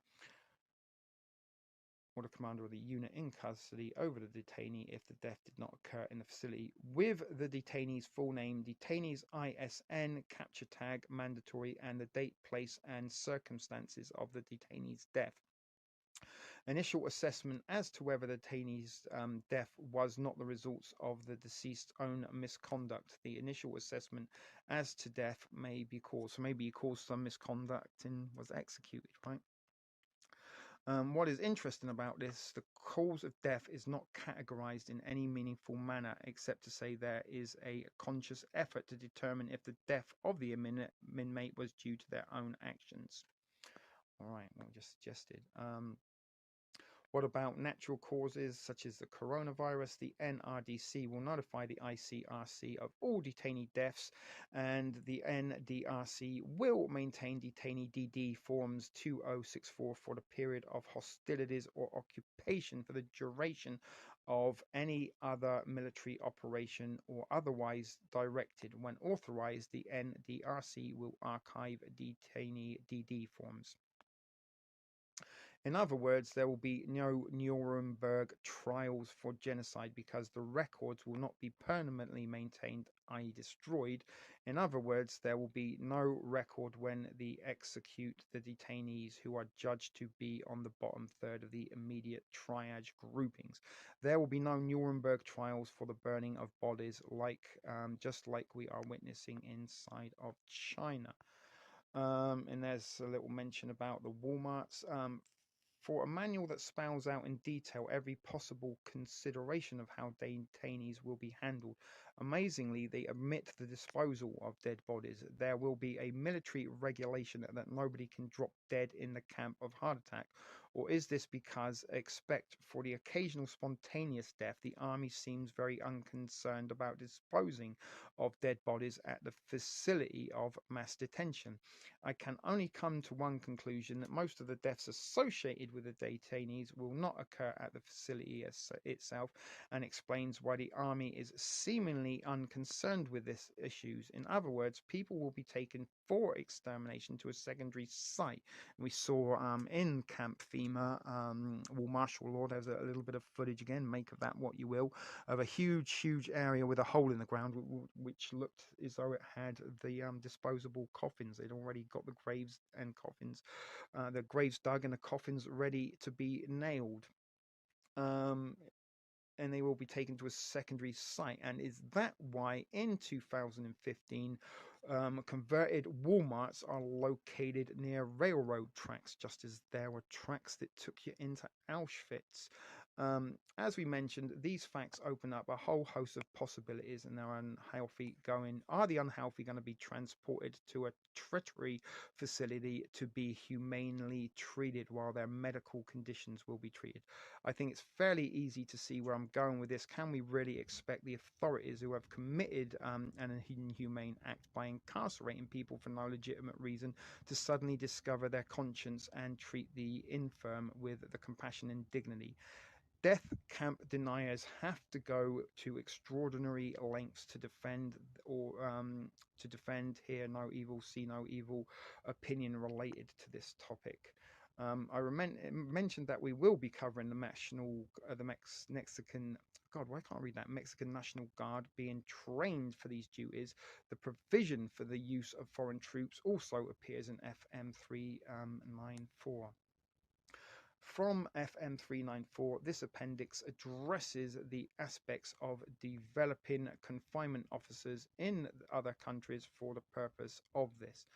For several years, I've interviewed numbers of eyewitnesses on talk shows about the presence of foreign troops, mostly Russian and Chinese, training on American soil. Sherry Wilcox has presented videotape and still photographic evidence. Others have provided their first-hand accounts of these events. I have detailed the existence of a FEMA bilateral agreement with the Russians to bring in 15,000 soldiers for disaster training in 2011, courtesy of Obama. And despite all the evidence, there are people, the Russian media, who have roundly criticized the common sense show for accurately claiming there are foreign troops on American soil. Those who have refused to look at the evidence owe my people an apology. Secondly, the bury their heads in the sand crowd, i.e. cognitive dissonance, will never know what will hit them when all hell breaks loose. Stop. The following may contain images and messages from which are troublesome for those who suffer from cognitive dissonance and corporate media group to think. What lies below is more proof that it will be foreign troops killing American citizens, not American soldiers who cannot be counted on to violate their oath to the Constitution. The powers that be realize at some point early in the coronavirus crisis, American troops cannot be counted on to follow the directives, and they will abandon their posts and return home to their families, such as the case of Hurricane Katrina. Foreign troops will have nothing to leave camps for and be counted on to carry on the details. Soldiers and Marines who are assigned training missions receive a course of preparation to deal with the specific requirements of developing the target HN confinement officers, i.e. foreign detention officers. The course should emphasize the cultural background of the HN, introduce its language, and provide insights into cultural tips for developing a good rapport with the personnel. At the beginning of this section, it tries to create the illusion that foreign troops will be under complete control of army personnel. However, I believe it's likely that mass exterminations of the detainees will take place when the American military is withdrawn from the facilities. If there was any doubt about it, the fact that our soon-to-be jailers will be foreign and we will have no hesitation to carry out mass genocide. Remember Red Dawn, guys? They had camps and exterminations of American citizens. Training programs are designed to prepare HN personnel to eventually train themselves. Indigenous trainers are the best trainers and should be used for the maximum extent possible. And there it goes. Could it carry the document be more clear? It is considered opinion that without question that we will see true multi-international force carrying out these duties just like they did in Red Dawn. And this will be like the lyrics from Hotel California. You can check out, but you can never leave. Suffice it to say that if you allow yourself to be taken to one of these camps, you will serve a purpose as long as you are able to provide labor. But rest assured, you are not coming out of this camp alive. My strongest advice to everyone is to self-quarantine inside your home. When the worst begins to happen, do not come outside for any reason, lest you be taken. That means you have only a short time to be stocking up on food, water, guns, ammo, medicine, tools, gold, for stuff like that. Anyway, there was a little interesting, disturbing, stark article on the quarantine camps that are coming courtesy of FEMA. And this was a little bit of a forewarning back in February of 2020. Here we are, March 2021. The FEMA camps are in 11 states already. But let's go and look at a little bit more disturbing information on concentration courtesy of the British Empire and how they successfully carried out the genocide of the Boers in South Africa. Stay tuned. Okay, so welcome to War History Online, and we are going to look a little bit at the concentration camps of the Anglo-Boer War, and you've pretty certain that very few of you, if any of you, have ever heard of the Anglo-Boer War. And that is because the Anglos exterminated the Boers, and they'd rather not have you know about that. But this is an article from April 25th, 2019, and there are a few pictures of the Boers in their concentration camp. Concentration camps are usually linked to WW2. Most people, that is the first place you will go when you mention it. And think of places like Auschwitz and Dachau and some of the other horrific locations that housed the Jews before their extermination. But the World War II and the horrors of the Holocaust, however, they were around long before this, and they were not the invention of the National Socialists, and they were used by many other countries.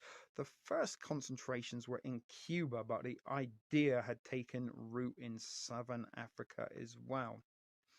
From 1899 to 1902, the Second Anglo-Boer War was fought in South Africa, pitting the British against the two Boer republics of the Transvaal and the Orange Free State.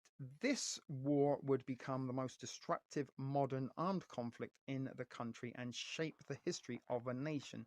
It would also be when the British, not the National Socialists, the British first used concentration camps. When Lord Roberts occupied Bloemfontein, the capital of the Orange Free State, he invited the Boers to sign an oath of neutrality.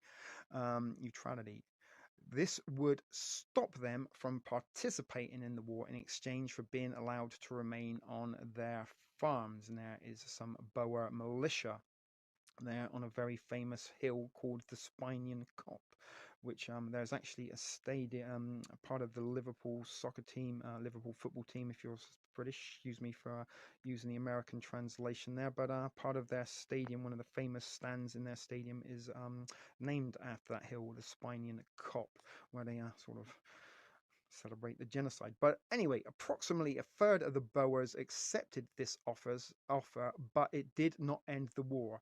Since fighting turned to guerrilla warfare, the Boers started to attack the railway lines which supplied the British forces in both the Orange Free State and Transvaal.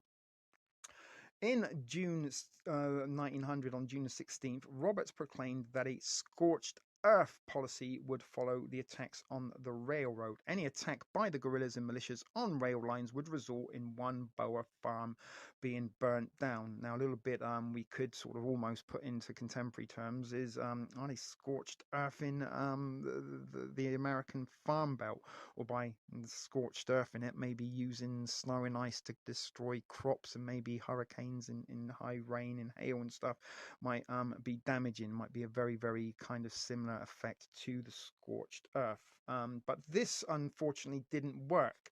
If anything, it just angered the insurgents, and a second proclamation was made which resulted in farms within 16 kilometers of the attacks being burnt. So they stepped up, they stopped burning just one farm, but any farms within 16 kilometers of the attack were burned to the ground. And there's a picture of some of the burned farms. A policy decimated the two republics and led the Boer leaders to reorganize. One of the new actions was to mobilize the Boers who had already agreed to lay down arms. To prevent this from happening, Roberts gathered all the protected burghers and placed them in refugee camps. The first camp in Bloemfontein was opened on August 1900, and there is a picture of it. This was to lay the groundwork for the concentration camps that would cause the death of over 4,000 women and over 22,000 children under the age of 15. As the scorched earth policy continued, Boer women and children were left homeless. Roberts decided to take these displaced families into the camps as well. And something they are not going to mention, I don't think, in this article, is that once these individuals were placed into the camps, they were given clothing and bedding. However, the clothing and bedding was infected with influenza. So let's just put into place that maybe they have these FEMA camps, just for theorization, that they have these FEMA camps. You go along to get your vaccination done at the FEMA site, and all of a sudden they said, oh my goodness, I'm sorry, you're actually positive. We're going to have to quarantine you here for a while, and then when they put you within the quarantine section of the camp, maybe they might, here's your medical gown and here's some bedding for you. Maybe that is contaminated with the virus, and it wouldn't be too alarming and wouldn't raise many questions if people who were alleged to have a virus that were being detained in a quarantine site died of that virus. See what I'm saying? Easy to wash it under the carpet. But there is a picture of Kitchener. But Kitchener, who took over from Roberts, continued this policy. He was also responsible for taking the next steps in the concentration camp policy. This was the forcible placement of Boer families in the camps. Women and children of Boer fighters were taken against their wills by ox wagons to the camps. So it's a little bit of like, they could call out to the Boer militias, hey, you want to keep fighting, that's up to you, but just be known, we got your wife and kids in a camp. Up to you if you want to keep your insurgency, or if you want to go home, see your wife and kids, now's the time to do it. But in December of 1900, Kitchener sent a memorandum to his general officer, and the memorandum laid out all the military advantages of interning women, children, and men unfit for military service. In his memorandum, he also laid out the two categories into which those in the camps should be divided. The first category included the families of protected burghers and other non-combatants, and the second category included the family of those fighting against the British. For the first category, they were given preference in terms of accommodation and rations. More pictures of the camps. The living conditions were appalling, with tents overcrowded and the camps lacking hygiene measures. The food provided was reduced army rations, with second category families receiving rations with no meat. There was also no vegetables or milk for babies, and these families were given less than a pound of rice, potatoes, or mealie a week. The poor diet of those in the camps led to widespread disease. Some of these diseases reported included diphtheria, whooping cough, and dysentery, and measles and typhoid. It wasn't the diet that it contributed, I'm pretty sure, but it was the fact that they introduced those diseases in influenza to the inhabitants of those camps that were used to clothe in keep embed them, but they were contaminated, and that is why those diseases spread. And the reason they used different viruses was to see which one was the most efficient.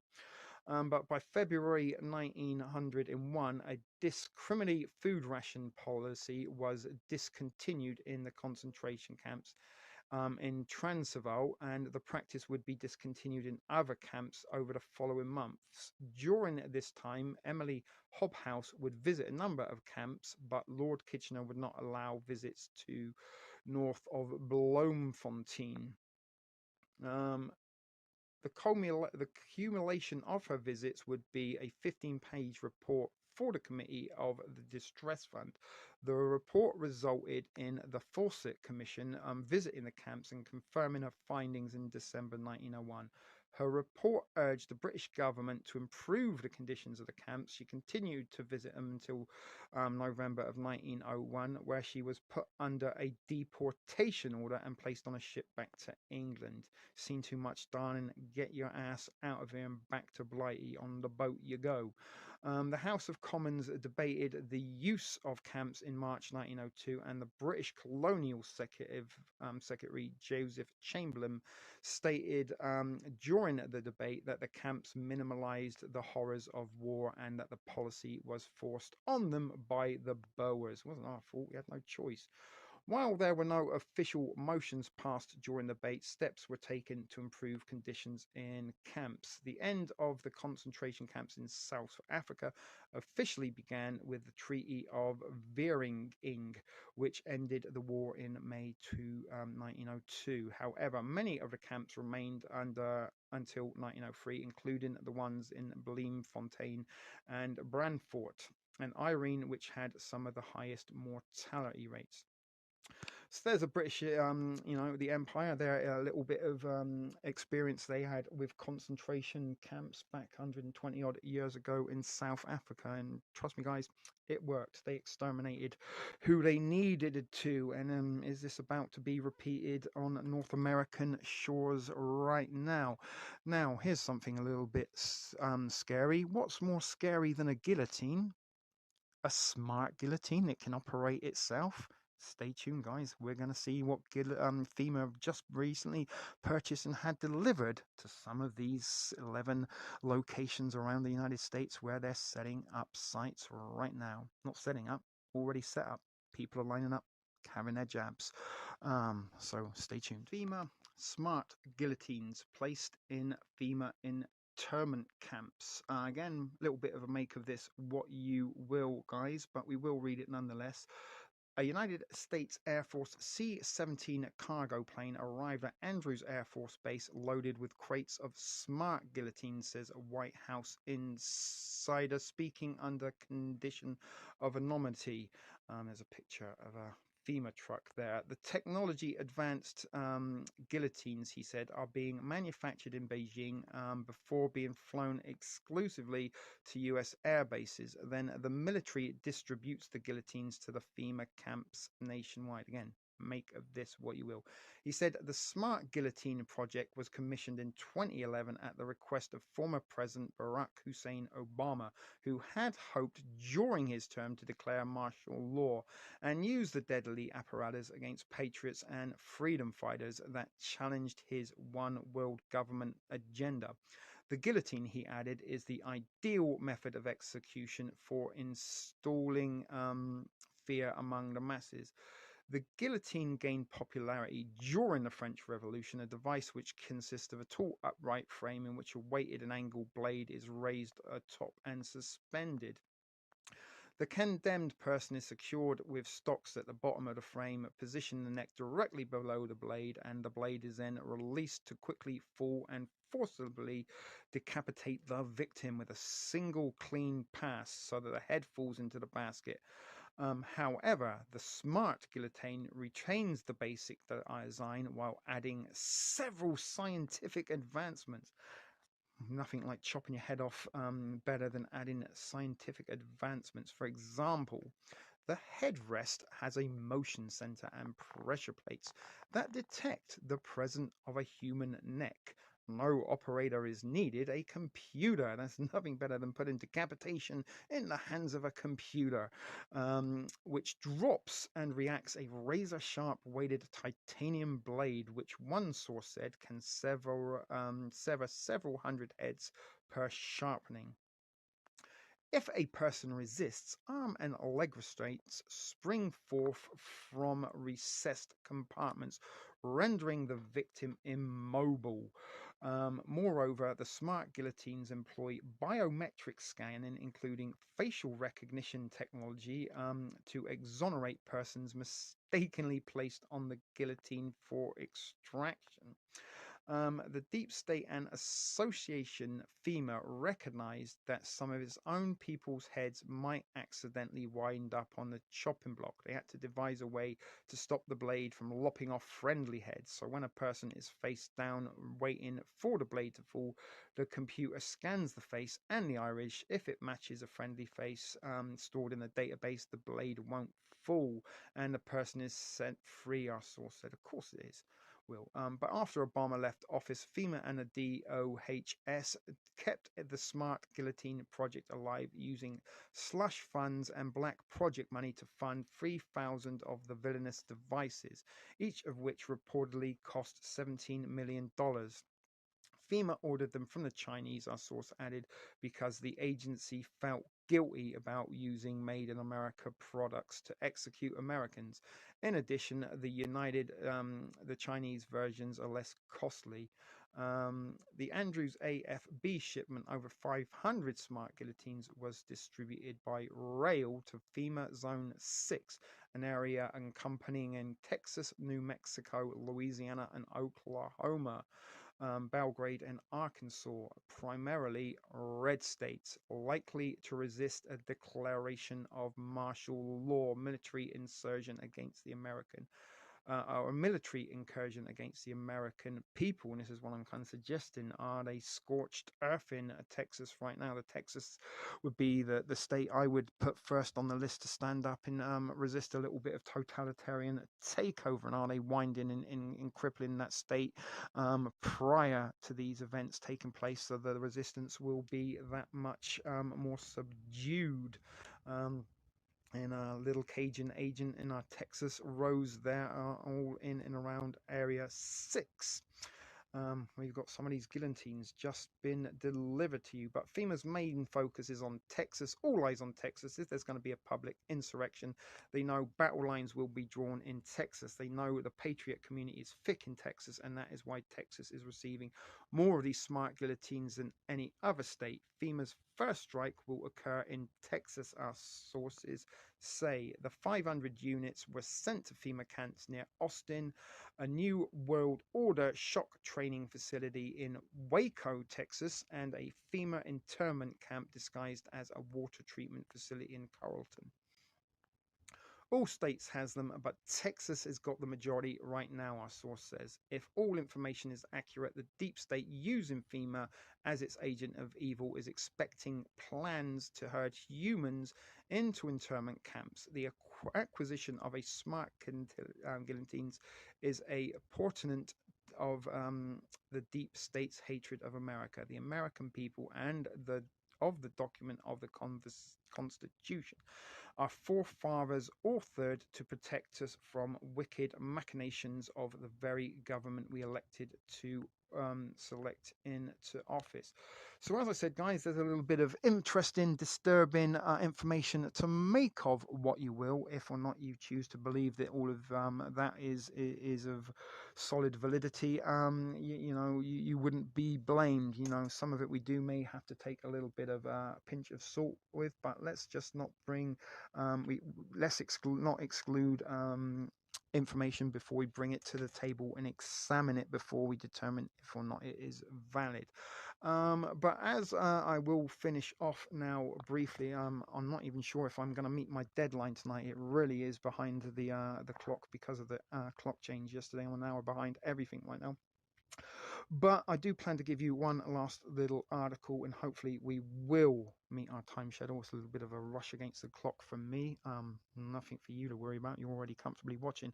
But FEMA are getting in place for something. They are in 11 states, and there are multiple sites within those 11 states that they have these vaccination sites. We've looked at some startling executive orders that are available to FEMA to use in order to round up and imprison American citizens under those executive orders. And we've looked at a little bit of equipment that they may or may not be using those camps, but they're in place for something. And we're going to look at another example of when FEMA were in the right place at the right time, in place before a crisis event happened. Stay tuned, guys. Let's go back to 2001, and a certain September morning on a Tuesday. Alrighty, guys, so here we are, hopefully with our final article of this evening. But in early 2001, at the start of Mr. Bush's presidency, his government's Federal Emergency Management Agency, FEMA, warned that a hurricane hitting New Orleans would be the deadliest of the three most likely catastrophes facing America. The others were a massive San Francisco earthquake and, prophetically, a terrorist attack on New York City. FEMA was in New York the night before 9/11. I'm not sure we've got time to watch that or not. Have we? How long is it? So all the efforts now are still focused as a rescue operation. And looking at it, based on your experience, is this likely to take a month, 2 months, longer? What's your own personal estimate? To be honest with you, we arrived on late Monday night and went into action on Tuesday morning. And not until today did we get a full opportunity to work the entire site other than the spot at Church and Day to which we were deployed. Normally task force members are deployed for 2 weeks, but my best guess is that this is going to take months before that whole area is cleared and the last person is taken out. Tom Kenny, thank you very much for taking time out from your work. Good luck. Take care of yourself out there. Thank you. So there you heard that FEMA were in place on the Monday night before that Tuesday morning where shit hit the fan for those in the lower downtown Manhattan financial district, particularly if you were in any of the World Trade prefix locations. 1, 2, and 7 buildings were destroyed. Building 1, Building 2, and Building 7. But a FEMA spokesperson, Tom Kennedy, we're currently one of the first teams that was deployed to support the city of New York for this disaster. We arrived late Monday night, September the 10th, and went into action Tuesday morning. This recording caused quite a stir. The official reaction was Kenny was simply confused about the dates. The Federal Emergency Management Agency has said it did not have urban search and rescue teams in place in New York City prior to September 11. And contrary to an internet-based route, of course it didn't. I believe FEMA, they didn't have any of those things in place. It's just a rumor online. But officials say that Kenny, in the heat of the moment, misstated his team's arrival on 11/15/01. But however, Keeney is complaining about not getting full access to the site until today. Keeney also talks about Monday, a Tuesday, and not today. That is 3 days. If the above recording was made on Wednesday, September the 12th, as claimed, then the explanation that Keeney was simply confused about these days doesn't work, because there is no more day that can be occurred for. Some news sources went to great lengths to dismiss Keeney's remarks, but the cover story was blown when Rudy Giuliani testified before the 9/11 commission. Long debunked rumor validated by Giuliani. FEMA in NYC prior to 9/11 for Project Tripod, a terror drill scheduled for 9/12. As of this writing, June 2nd, 2004, the transcript of former New York City Mayor Rudy Giuliani's testimony to the 9/11 Commission during May 18th and 19th of 2004 at the hearings in New York is the only transcript of that hearing omitted from the Commission website. Did Rudy say something wrong? The reason Pier 92 was selected as a command center was because on the next day, on September 12th, Pier 92 was going to have a drill. It had hundreds of people here from FEMA and the federal government and from the state emergency management office, and they were getting ready for a drill for biochemical attacks. So that was gonna be the place they were gonna have the drill. The equipment was already there, so we were able to establish a command center there within 3 days. That was 2.5 to 3 times bigger than the command center that we had lost at 7 World Trade Center. And that was from there that the rest of the search and rescue effort was completed.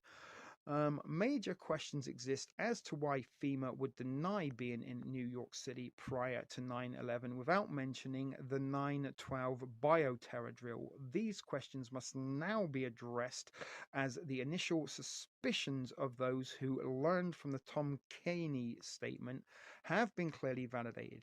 The coincidental presence of a large FEMA team in New York City at the location Pier 92, which became the command center for the entire emergency operation, is disturbing. An alert press and a legitimate 9/11 commission should have raised this issue long ago.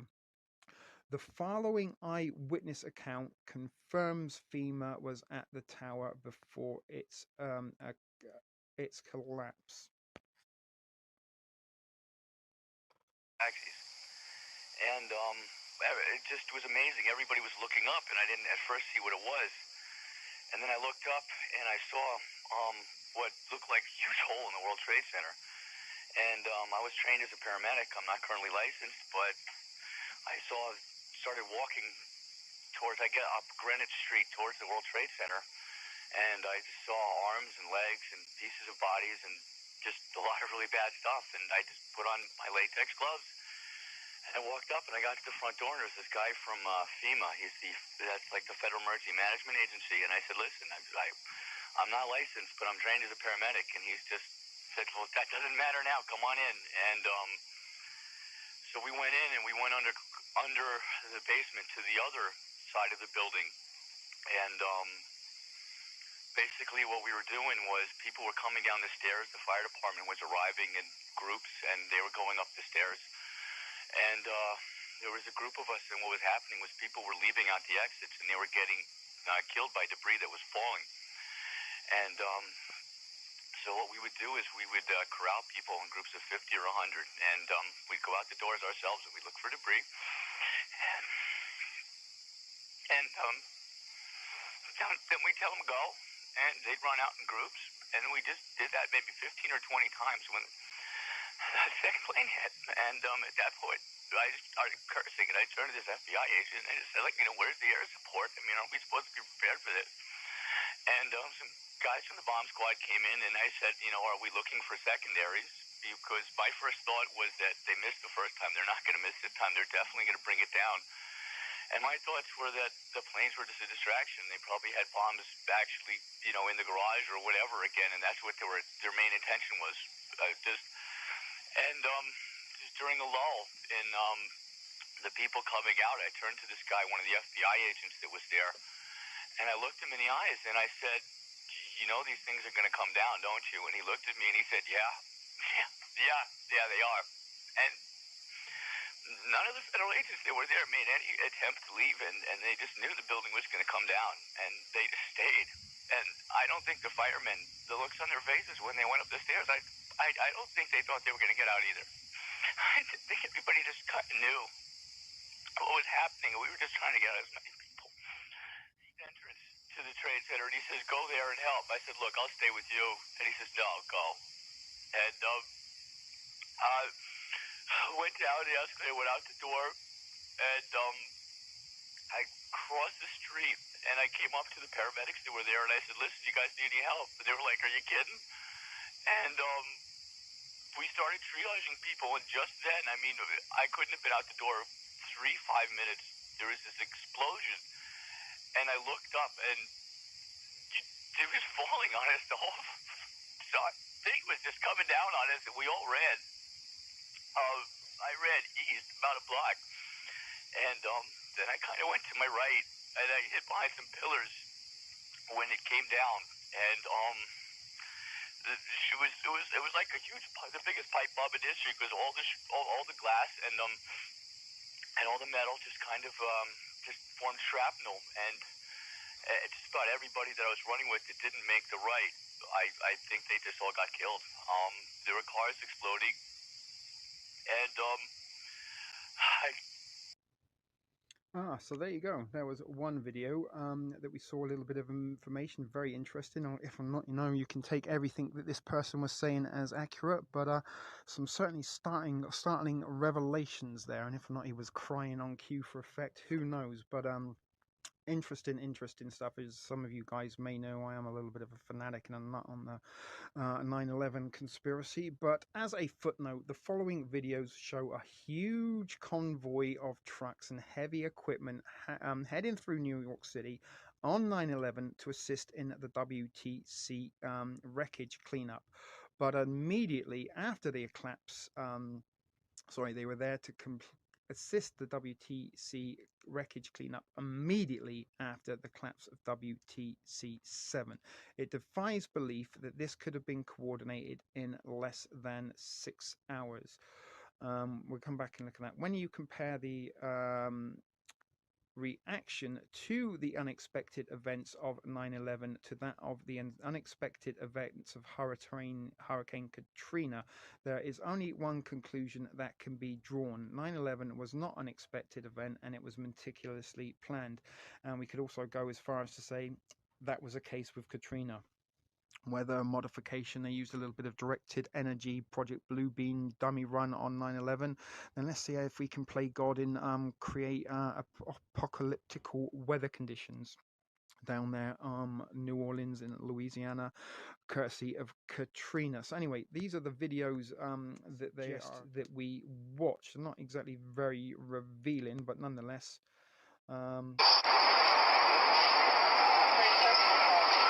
This could be a fire of another building? Right. There's a building. Right, that's where I think so far. Yeah, this is still burning. There's like ambulances everywhere. Look, Houston is roped off down there. You see it? The police have it roped off. Why? Oh, anything going downtown?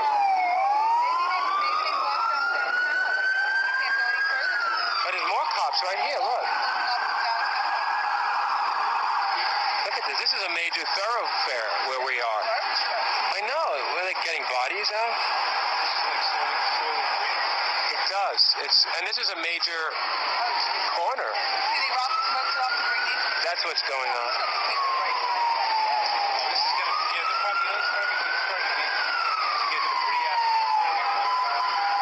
It's wild out here. They just keep coming. Look. It doesn't stop. There's more. I keep thinking it's at the end, and it's not.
So there we have it, guys. There was a couple of videos that showed lots and lots of dump trucks in sort of construction-looking vehicles for moving debris in police cars that seem to be already in place, waiting to go for the eventual collapse of the two towers and Building 7.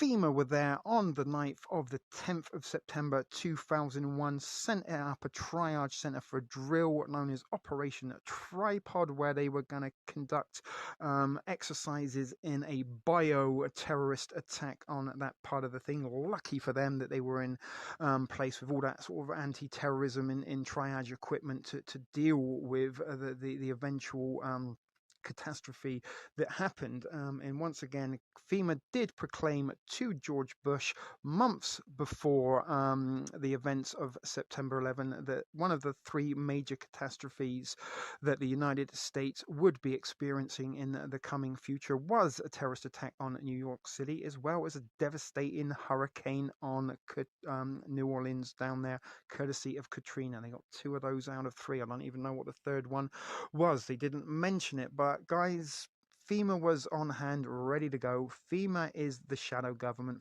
FEMA has all the powers and executive orders to imprison you, round you up, execute you, behead you with smart guillotines, and they are ready in place for whatever it is that is coming next in this current false flag psyop COVID-19. Anyway, guys, that's the end of the presentation. If not, I get this edited and ready in time for 9 p.m, which is a little under an hour away. Good luck with that, T. But hopefully we will do that, and I will see you momentarily back in the studio.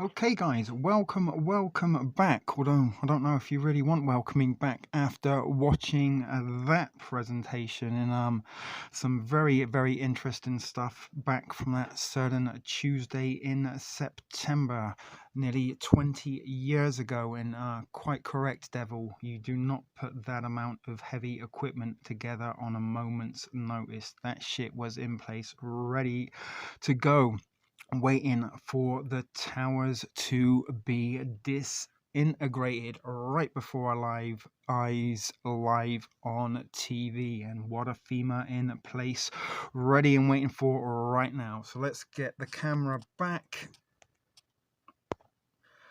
Let's get rid of the presentation and welcome. I keep welcoming the Thunderbolts. Yeah. Praise be to Odin, Thor, strike us with your mighty hammer. I'm still here, very informative. Yeah, I'd like to think that was probably one of the more informative streams we have done. And as I said, a little bit dark and disturbing. Oh my goodness, we almost might get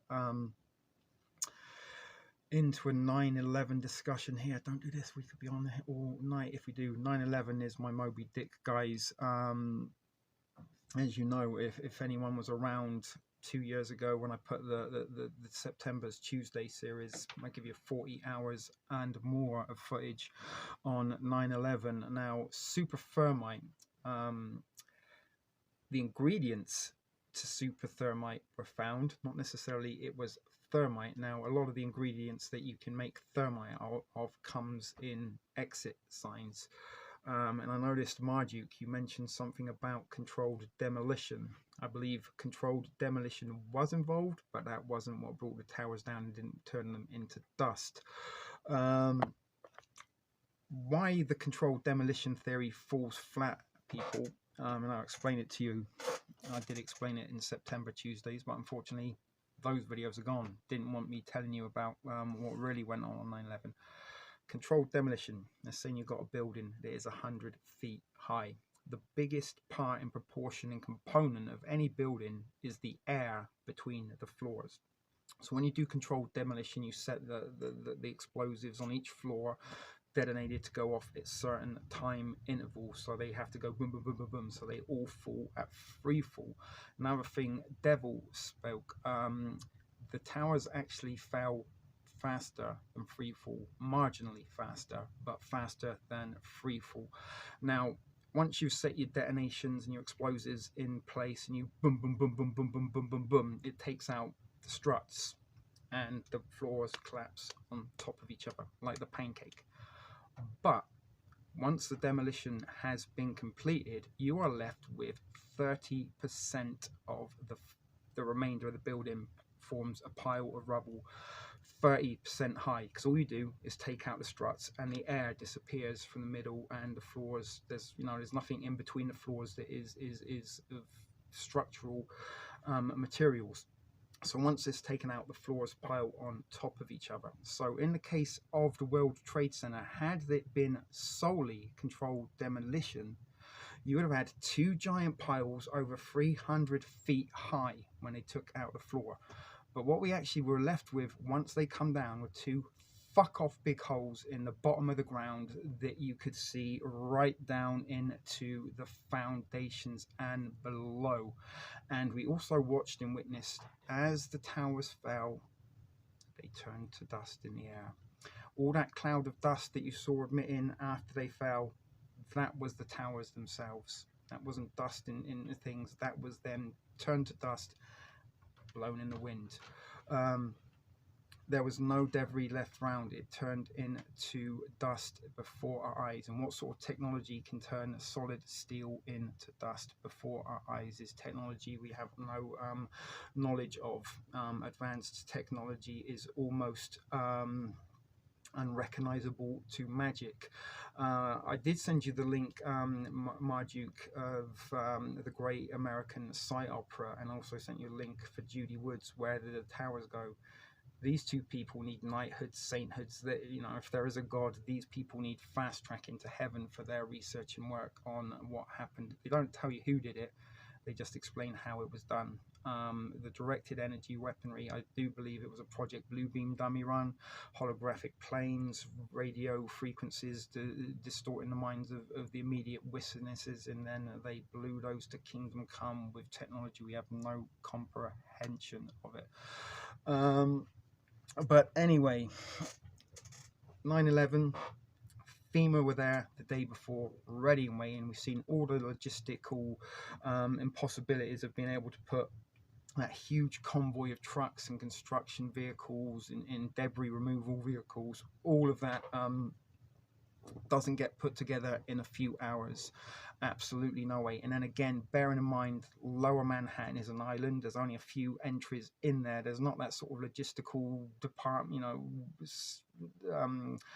organization within Manhattan that would be able to ship that many of trucks that could just, okay, get yourself downtown. They had to come in from like New Jersey, the Bronx, the 5 boroughs and elsewhere, and they had to be shipped in to Manhattan before it, because the other thing they did when it was going on, they shut all the bridges and tunnels. You weren't allowed in or out of Manhattan that day. So how the fuck did they manage to get all of those vehicles in there? FEMA were in place. The Terminator did it. Maybe they did time travel. 3 times I remember where I was and what I was doing. 9/11, Elvis, and the day they shot Kennedy. Yeah, Kennedy before my lifetime, unfortunately, but I think we all, a certain generation will never forget where they were on 9/11 and what we saw.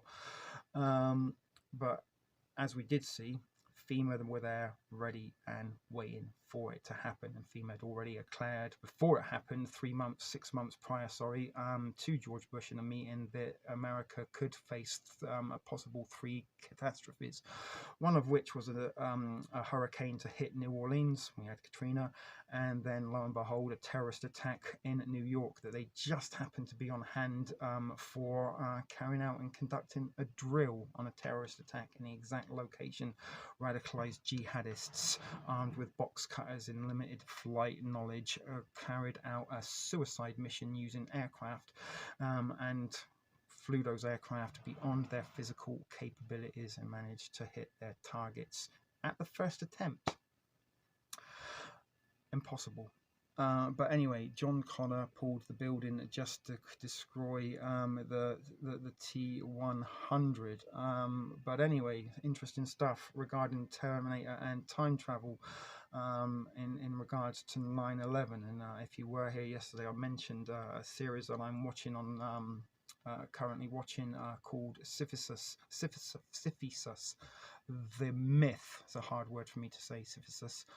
And it is all about time travel, and the latest episode 8, it is on Netflix to watch.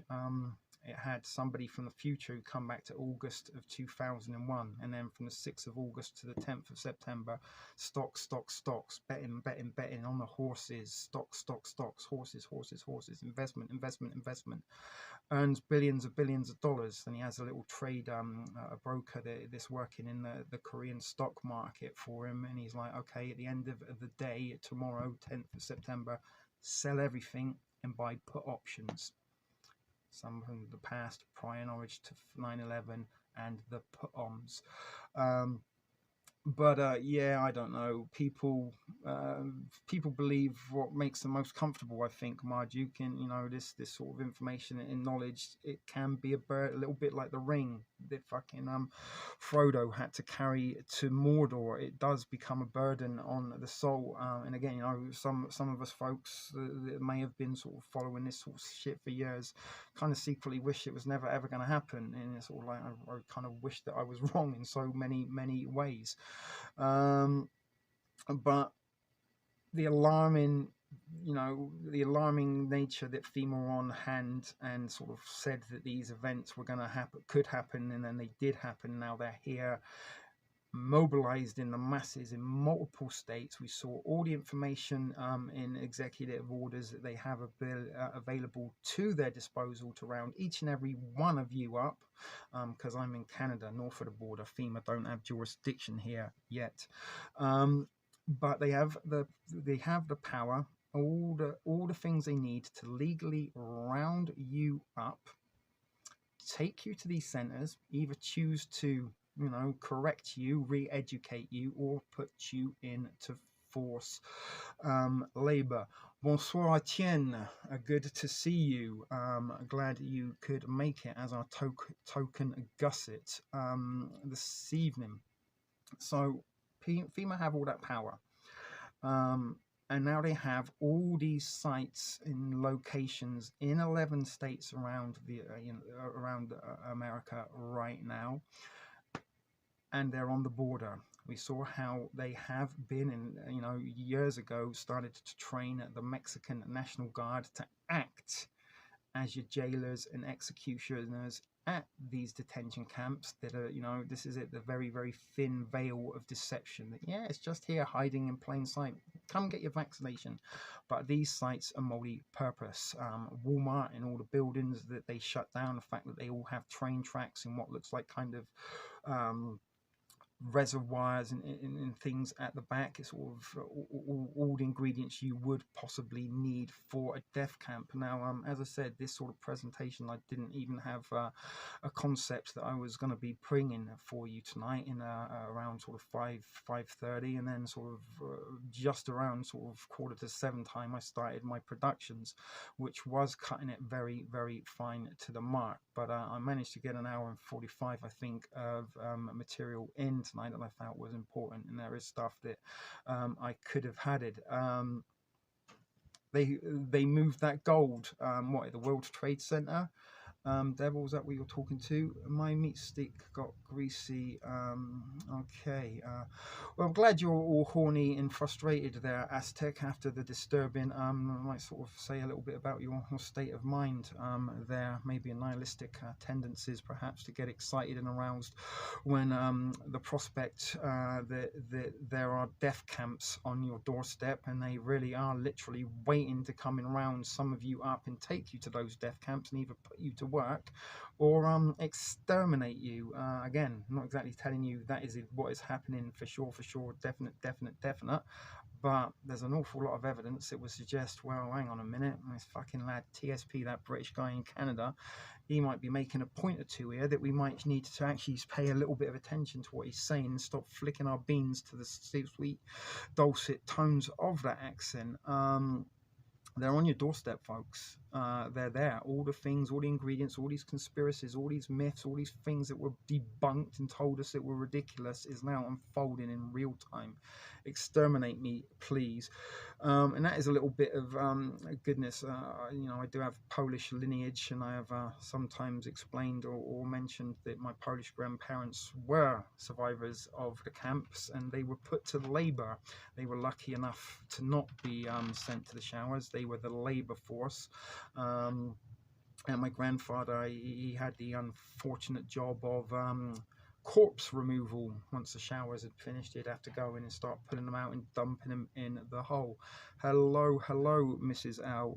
And my grandmother, she was on the precious metal reclamation. So basically, once the corpses come out, particularly the ladies and females that might have had necklaces or earrings, and some individuals used to have gold or silver teeth, my grandmother used to have to reclaim those. She used to have fun with the teeth and the pliers. She used to tell me stories we'd sit around the fireside and listen to as children. But sometimes the survivors envy the dead. So what you're saying there, Marduke, yeah, probably a quick and fast extermination might be best. And again, they only sort of put those into labor who are physically capable of. Now, some of us are a little bit in the later part of our lives, and in the later years of a lifespan, that may or may not really be able to do that much labor. So useless eaters. What happened to your girlfriend Alma? What, rubber Alma? She got punctured. Again, really, rubber dolls. We're talking about death camps and the fact that they really are on your doorstep waiting to happen, and you're worried about a rubber girlfriend. But priorities, I guess, maybe a distraction. Maybe you know, we do need to bury our head in the sand. But she is, the rubber Alma is in a box around the corner. She got a puncture. Unfortunately there. Sorry, what's going on with you, ATN? It's okay, Nancy. I took a job to look over these t-shirts. You've got a migraine or something, a headache. Yeah, I had a headache yesterday. Baby P, she also had a headache. Marduke, you said your ears have been ringing a lot today. My ears never seem to stop ringing at all, and I can't even remember when they began. I can't even remember a time when they didn't ring, to be honest. And was it Trip? Did you mention something about an hour ago? There was a big sort of screech, or you felt a high pitched sound or something. Again, all stuff that can be controlled via our cellular devices. Nancy, I think possibly, my darling, you're always a little bit dizzy, but let's not rule out the electromagnetic, fuck me, I can't speak now, frequencies do give in a little bit of a blast to your noggin now. It never stops, but sometimes, yeah, fuck me, Margie, yeah, I've mentioned this a couple of times actually. It's sort of usually late at night, I can almost feel the pitch and the tone change, like I get a little bit, like, where the fuck did that come from? Stroll on, and again, you know, we're looking at all this sort of technology that they can use to manipulate our minds, cause us to feel sick, change the way our bodily functions work, change the environment around us, that can also change our moods. And now death camps on your doorstep. I mean, again, do you still think they're vaccination sites, or do you think there's a more sinister motive there, or what may be on the cards that FEMA are waiting for, that needs all of these sites? You know, and as I said, they were there ready and waiting for terrorist bio attack on 9/11 the day before it happened. What are they there waiting to happen now? Is it going to be an asteroid strike, big earthquake or something on the west coast? There is Devil mentioned again this technology that they have at their disposal and ability to create such events. They can trigger a few sort of seismic tremors underneath the what do they call them, the flat lines or fault lines, sorry. Welcome back, Double M. I'm probably going to be making fun of the, well, laugh or you cry, Aztec, as they said. I don't know, maybe stick your boner in there for a laugh before you die, see if it slices off. Or maybe they have, you know, we were talking about how if you've ever sent a dick pic, they probably have a perfect virtual simulation of pixelated version of your penis somewhere. So maybe there might be penis recognition technology as well, you know. Maybe sort of there are offenders that don't show their face but just send random dick pics to females, and maybe, you know, the powers to be have penal recognition technology, so they can like, oh yeah, this one, yeah, there it is. It's that Aztec guy. Says he doesn't send dick pics, but he's got a whole fucking folder in his back catalogue on his cellular device. But anyway, I don't like voices phones. I keep hearing voices there. Yeah, voices everywhere. But anyway, guys, as I said, it was a little bit of a disturbing and a distress. I'm still waiting to see if anybody is going to agree that there's still vaccination sites and there's absolutely nothing to be fearful. And again, the addition or information that was given at the start of this stream that FEMA are now on the border. Maybe they are there ready and waiting to collect their Mexican National Guard that are going to come in soon, be working at your local death camp on a doorstep from you. Yeah, exactly. Those are the scariest words I think you could ever hear, right, Trip? I am from the government and I'm here to help you. Project Bluebeam. Just wait till COVID hit. Well, I mean, this is the thing. It's all coming, guys. Oh, the next pandemic, the next wave, COVID-30, COVID-21. How many of you are even going to get to see that long? How many of you are going to get to see 2022? They're there waiting. The camps are there, guys. The FEMA conspiracy is coming true in real time, real life, on your doorstep. Fuck me, 16 people watching. We've got more than we ever have. But yeah, how many of us think we will see this time next year? It was a year ago. This time we were sitting down saying, oh, you know, hopefully, you know, in a couple of weeks we'll all be back to normal. This nonsense will be over. And here we are a year later, rather, 53 weeks into 2 weeks to flatten the curve. And FEMA have got a death camp on your doorstep. Washington, D.C. has military on the streets. The National Guard are on the border. And again, they're not keeping anyone from coming in, people. They're stopping you getting out. They don't want you running away to Mexico or coming up here to Kazakhstan. They want you for their labor camps, people. Unpaid labor. And again, one of the executive orders that FEMA have at their availability is to come into your house, remove all of your possessions and redistribute them as they see accordingly. And you also heard that when FEMA come into the States, they have, you know, they're located in, they have jurisdiction in that state. All other law enforcement, local government doesn't mean shit anymore. FEMA in charge. A little bit like that movie, what is it? I Am the Captain Now. The Somali Pirates. What was that called? Help me out. I can't do a Somali pirate accent, unfortunately, but look at me. I am the captain now. FEMA is the captain now. Guys, Biden is just the ever-growing puppet that the strings are being pulled by the deep state.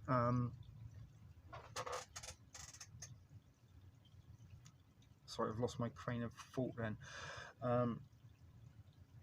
Sorry, who's soliciting what now going on?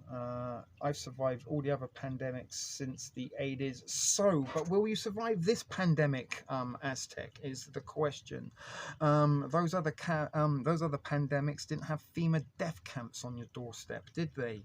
FEMA, I'm sorry if I'm more alarmed than those, particularly those of you that are in Texas, Arkansas, Louisiana, right where they sent the most smart guillotines. And again, smart guillotines, they don't need people to dispose of you, because again, you know, we heard that maybe American soldiers might be unwilling to shoot on American citizens, and maybe you know, American personnel might be a little bit unwilling to pull the handle that makes the blade come down. But hey, if you've got an artificially intelligent algorithmic guillotine handler, they can fucking guillotine and chop heads all day 24/7. They don't need tea breaks, they don't need lunch breaks.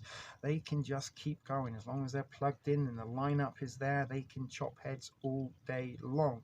And again, another question that I did raise during the stream that I will raise now, see if anyone wants to add some input. So we saw the coffin things that we had there, and it looks like you can get multiple bodies in them.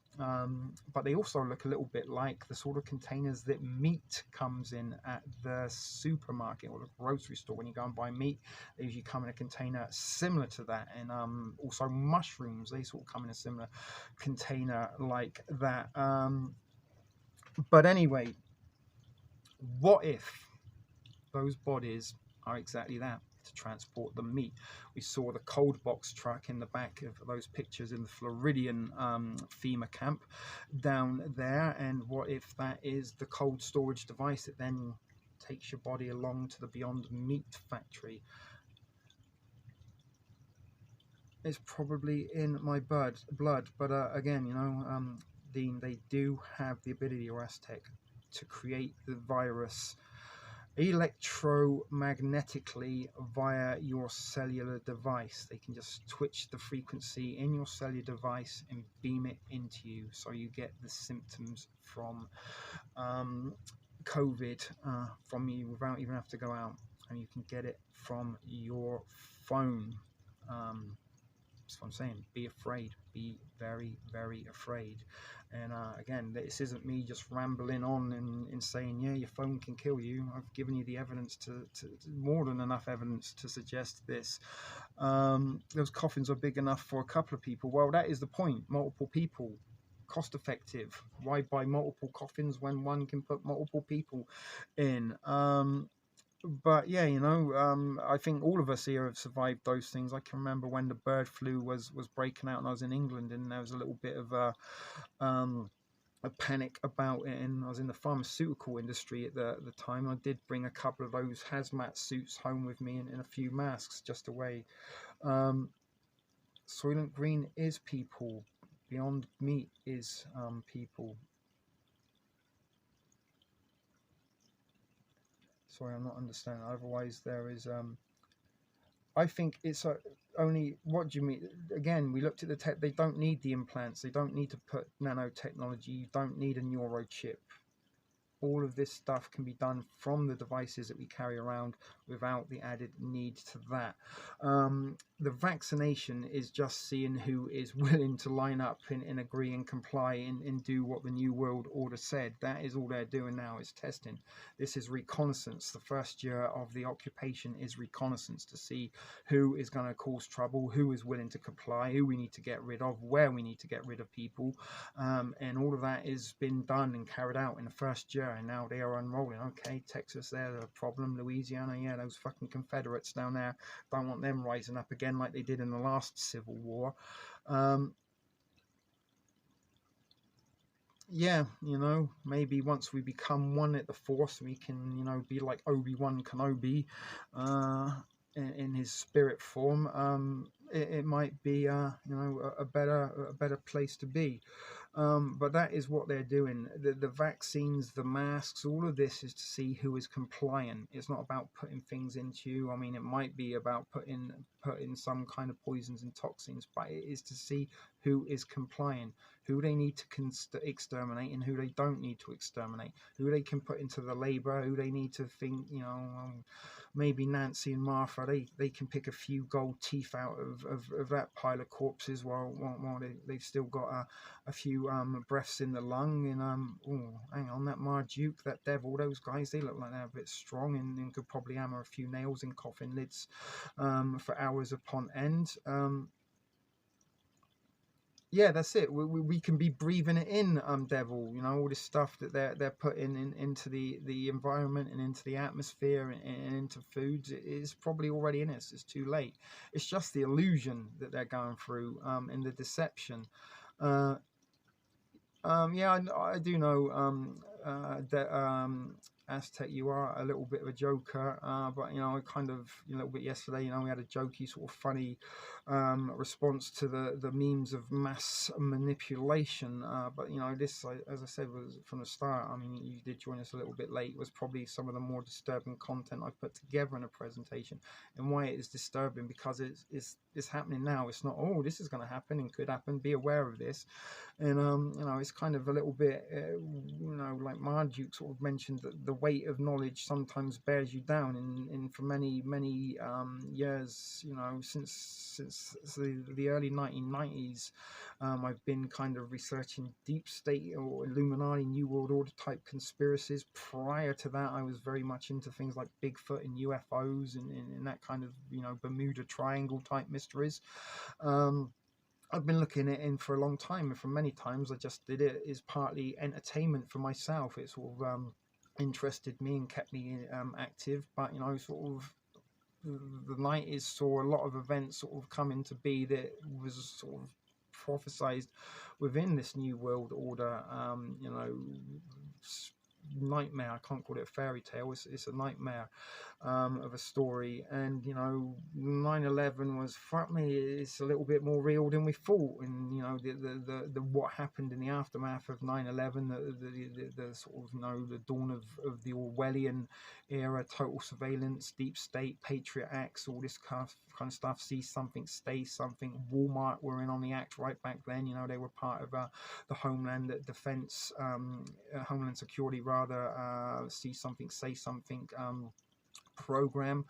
And here we are, 2021, 20 years into the 21st century, less than 10 years away from 2030, when the proposed Agenda 2030 is due to be complete. The sustainable development, the depopulation agenda hidden within climatist ideology. Martha, good night, sweetheart. Enjoy your evening, what is left of it, and enjoy your Arizonian company.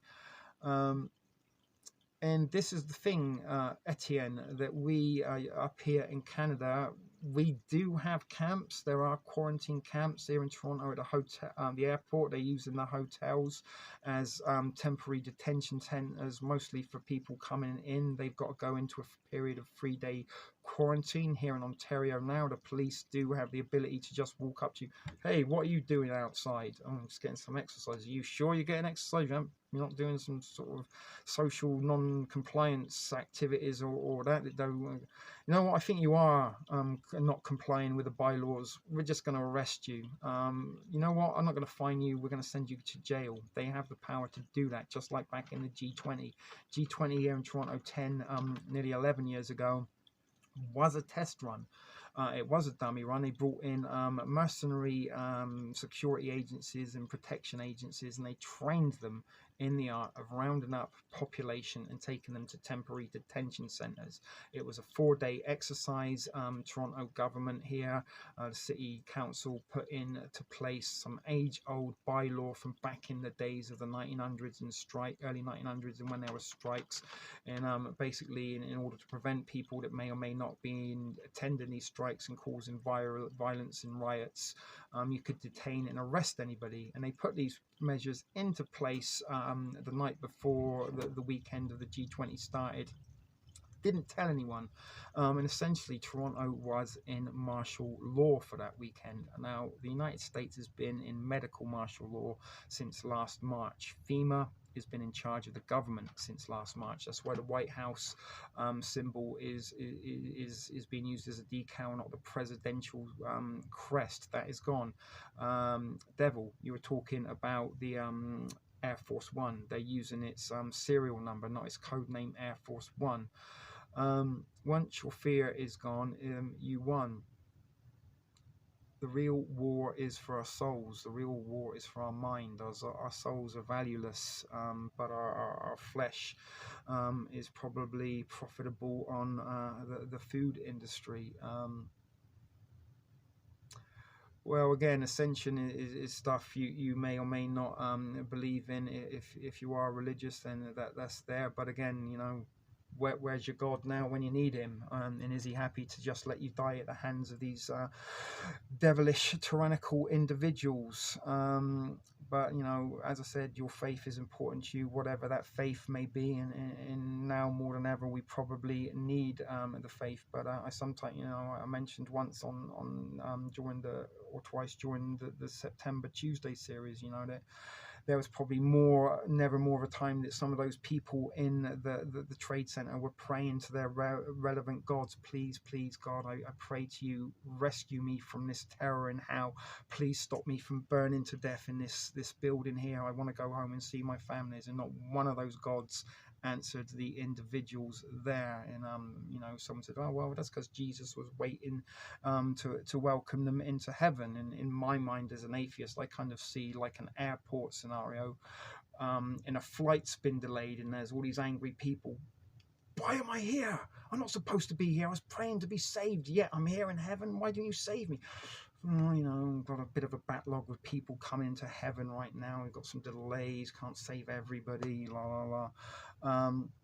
But there you are. We are our own personal Jesus. We are our own personal saviors. If it is in you know, as an atheist, man created God in his image. It wasn't the other way around. But as I said, guys, you know, your faith, whatever it may be, don't lose it now.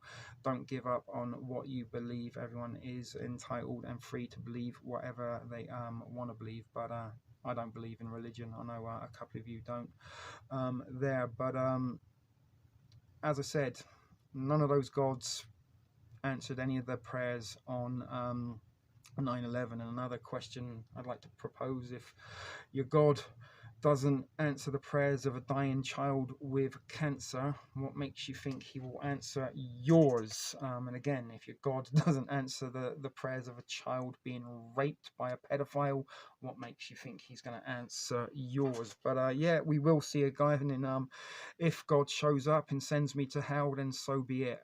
That will be my damnation, I guess. But all the atrocities I may or may not have considered in various amounts of religions that would be considered sin, whatever God is in charge, then I'm pretty sure I'm going to whatever version of hell he has for me. But it's, you know, as I say, I'm kind of a little bit tired now. We are getting towards the 3 hour mark, which is where I do like to wrap in around this up. You know, as I said, guys, we're all in this together, but we're not in the same boat. We're all in different boats floating up the same shit creek. Some of us are a little bit fortunate to have a sturdy bow and some wind in their sails, and some of us have a fucking zigzag paper canoe and a fucking chopstick for an oar. And we're all sinking, and some of us may already be envying those that already drowned. But thank you, Marduke. I'm glad you found it an important topic. I found it important, and as I said, it was a little bit of a darker and disturbing stream, probably. Again, if or not you want to take this as you know, set in stone, legitimate, 100%, we got to get the fuck out with their death camps on our four-step, or if you want to sort of give it some consideration, well, you know, there is a little bit of validity to what he's saying, but I will wait and see until it happens. But FEMA are in place for something, people. What that something is, who knows? And I don't know if Sharebear is still here. She was saying something about it's another trafficking scandal, although that was with reference to something on the southern border there that I didn't see the previous comment for. But we'll probably be wishing it was another trafficking scandal and not what is in store for us. But you know, we've got Agenda 2030, the depopulation agenda, to remove 9 billion people by the year 20,000.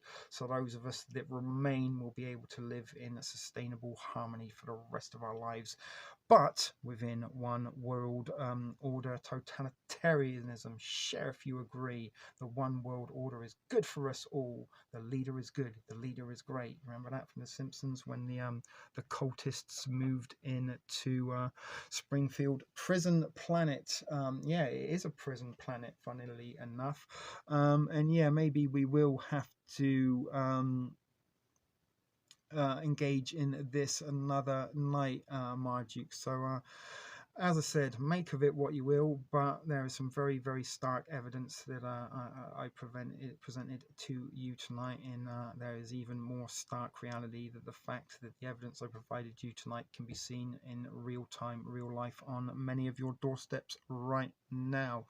We were always slaves. Slavery was never abolished. It was just industrialized, folks. Something I've always told you. Soggy gusset. Funny enough, one of my early or first girlfriends at school, Gail Tuck, Gothic girl, was her name. She was very gothic and into the Cure and Depeche Mode. She used to say soggy gusset quite a lot. And that was when I first found out girls smell a bit fishy. Courtesy of Gail. Thank you, Gail, wherever you may be. But still, have we got another gusset? Did somebody show up that I didn't know about? It doesn't look as though we have. Yeah, I mean, it kind of is, because we don't really want to sort of accept the reality or the harshness that, shit, they have just brought fucking death camps into my state. In the realization, as I said, a little while ago, I used to sort of enjoy this as a little bit of entertainment for myself, sort of keep me busy through the evenings rather than watch Real Housewives and X Factor and shit. This was stuff that was a little bit of entertainment and enjoyable for me, and in the whole time, I did take a pinch of salt with an awful lot of these conspiracies, but all of a sudden it's like, fuck. And something we mentioned a few times in recent weeks is, if none of these conspiracies aren't if these are all fake and all bogus and hoax, then who the fuck is going out of their way to put it all together to keep us busy and occupied looking into these rabbit holes? Well, teenage girls, 13, 14-year-olds, they don't really understand about that sort of healthy and clean and stuff, and we didn't used to get taught it in school. But again, and that's something, guys, I don't know if many men are aware of this, but sometimes when, back in the day, probably not recently for me or many of you, but once upon a time, you may get that sort of one night stand and hook up with a girl that you met at a bar, and you bring her back home, and all of a sudden you said, oh, just going to the bathroom to freshen up. What she actually meant, she was going to go and wash her cooch because she'd been out all night, and it was a little less fragrant than it was when she started the evening in preparation for some hanky-panky. She wanted to make sure that she wasn't fishy for you on that first occasion. Ladies, tell me I'm lying. Any ladies want to tell me I'm lying there? Oh my, welcome, Mrs. L. I don't know what you're lying on. If it smells like tuna, just slather some mayo on it. And I said, Dean Aztec, always in the gutter.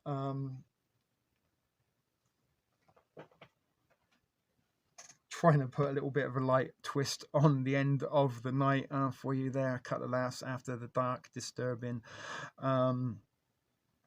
revelations of the fact that the FEMA death camps are here, folks. Don't forget the gherkin. I don't even want to think what the gherkin is, Mrs. L. But I guess you've been silently watching in the back there. Yeah. Well, lucky enough, there is no heaven, so none of us are going there. We'll all see each other in what is it called? Purgatory, perhaps. Or maybe we will be like Sisyphus. Fuck me, I can't say that name. Pushing the rock up the hill forever. Sins of the flesh, indeed. But anyway, see, boys, none of the girls are telling me I'm lying. No, that's not true, T. We don't do that. We don't wash our cooch to make sure we're fresh. But there you go. Another thing, another secret about women I'll share with you boys, because I did used to work with a lot of girls in the service industry, and some of them did sort of teach me a little bit like a brother, sometimes a lover, sometimes just a fuck spanner. But anyway, girls, do you want to know, boys rather, do you want to know why girls take so many selfies in the bathroom? It's hard to see sometimes, especially the duck lip sort of Instagram-y type girls that kind of do that sort of thing. But the reason most selfies by these sort of females, Instagram-y types, Snapchatters, are taken in the bathroom, because those girls are just taking a dump. And once they've taken a dump, they sometimes feel a little bit lighter and slimmer, and like, oh, look at me, 5 pounds lighter. Snapchat filter, and that is why so many female selfies are in the toilet. Again, tell me I'm lying, ladies, although some of you are probably a little bit older than the Instagrammer types that are filter trace. Sometimes they filter the picture and then download it and then filter it on top of the filter, multiple filterages. Dear God, guys. You know, if you're an ugly fucker, like some of us here, talking for myself, maybe Devil, Marduke, you know, we've seen better days. But unlike women, we can't get wonder bras that make our tits less saggy. We can't get pants that make our butt look nicer. We can't really wear wigs without being mocked. And we can't paint another face on top of our other face without being ridiculed. And as my dear father, bless his soul, may the force be with him, and may he be one with the force, used to say to me, you can't polish a turd, son. You can't polish a turd. Self is, it's not that maiden. I used to work with girls. They always used to come out of the bathroom, oh, it's better, pop with the selfie. But yeah, it's the lighting, maiden, because they usually put really great lighting in toilets, certainly in bars, in nightclubs. Most of the ones I went were lucky if you had a candle to light them, but then I did used to frequent quite a few places that probably you wouldn't go to. Let's say that the metrosexual man. Anyway, guys, let's not get into metrosexual men discussions. Let's wrap it up. Fema, what was it called? I can't even remember now. Radio Fema FM 39.4 was tonight's live feed. I've seen big train yards next to suspicious looking building, not normal train yard buildings. Is that up in your neck of the woods there, Devil? Yeah, Marduke. We're trying to get some connections going. I don't know, do you got Discord? Let me try and get you the Discord, and also let me post my PayPal link if anybody does want to chuck me a buck or two for my trouble and efforts. As you know, I am a broadcast honky. TSP TV isn't what we're on anymore. It's Reality Decoded, so I'm getting tired and a little bit late in the day here, but Reality Decoded is non-profit and non-monetized, and I don't even have a day job anymore to back up my income. There is the Discord for who hasn't got it. Hold on, let me get the PayPal up. And again, all donations are greatly appreciated, but nobody is under any obligation to donate. I give this up for free. I make the tastiest cookies on the block and give them away for free. Up to you if you want to pay for them or not. I did give you a little bit of your allocation of emojis from tomorrow, Thursday, Friday, Saturday, right up until March 32nd, Nancy. So you can't use any emojis for the rest of the month, unfortunately.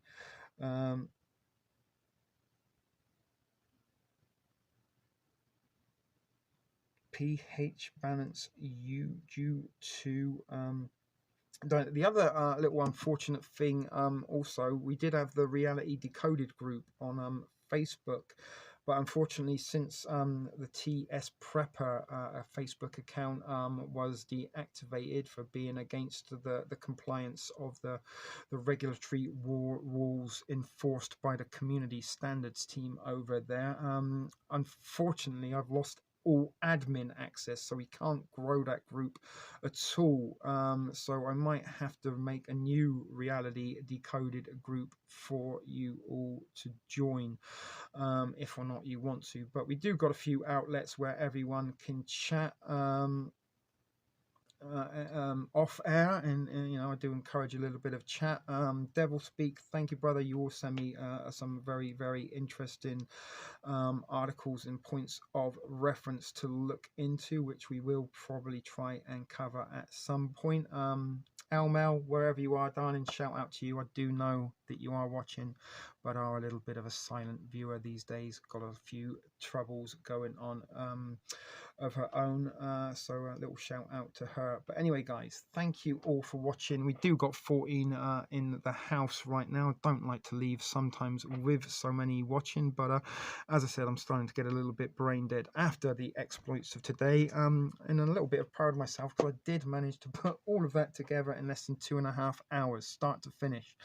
Didn't have a name, didn't have a topic, didn't have any footage recorded, didn't even have a thumbnail ready, and in less than 2.5 hours I had it recorded, thumbnailed and presented, and I actually did finish 8 minutes before the show started. So 10 minutes before the show started, the show wasn't completed. So the thanks, the fact that you guys found this a really enjoyable show means even more to me.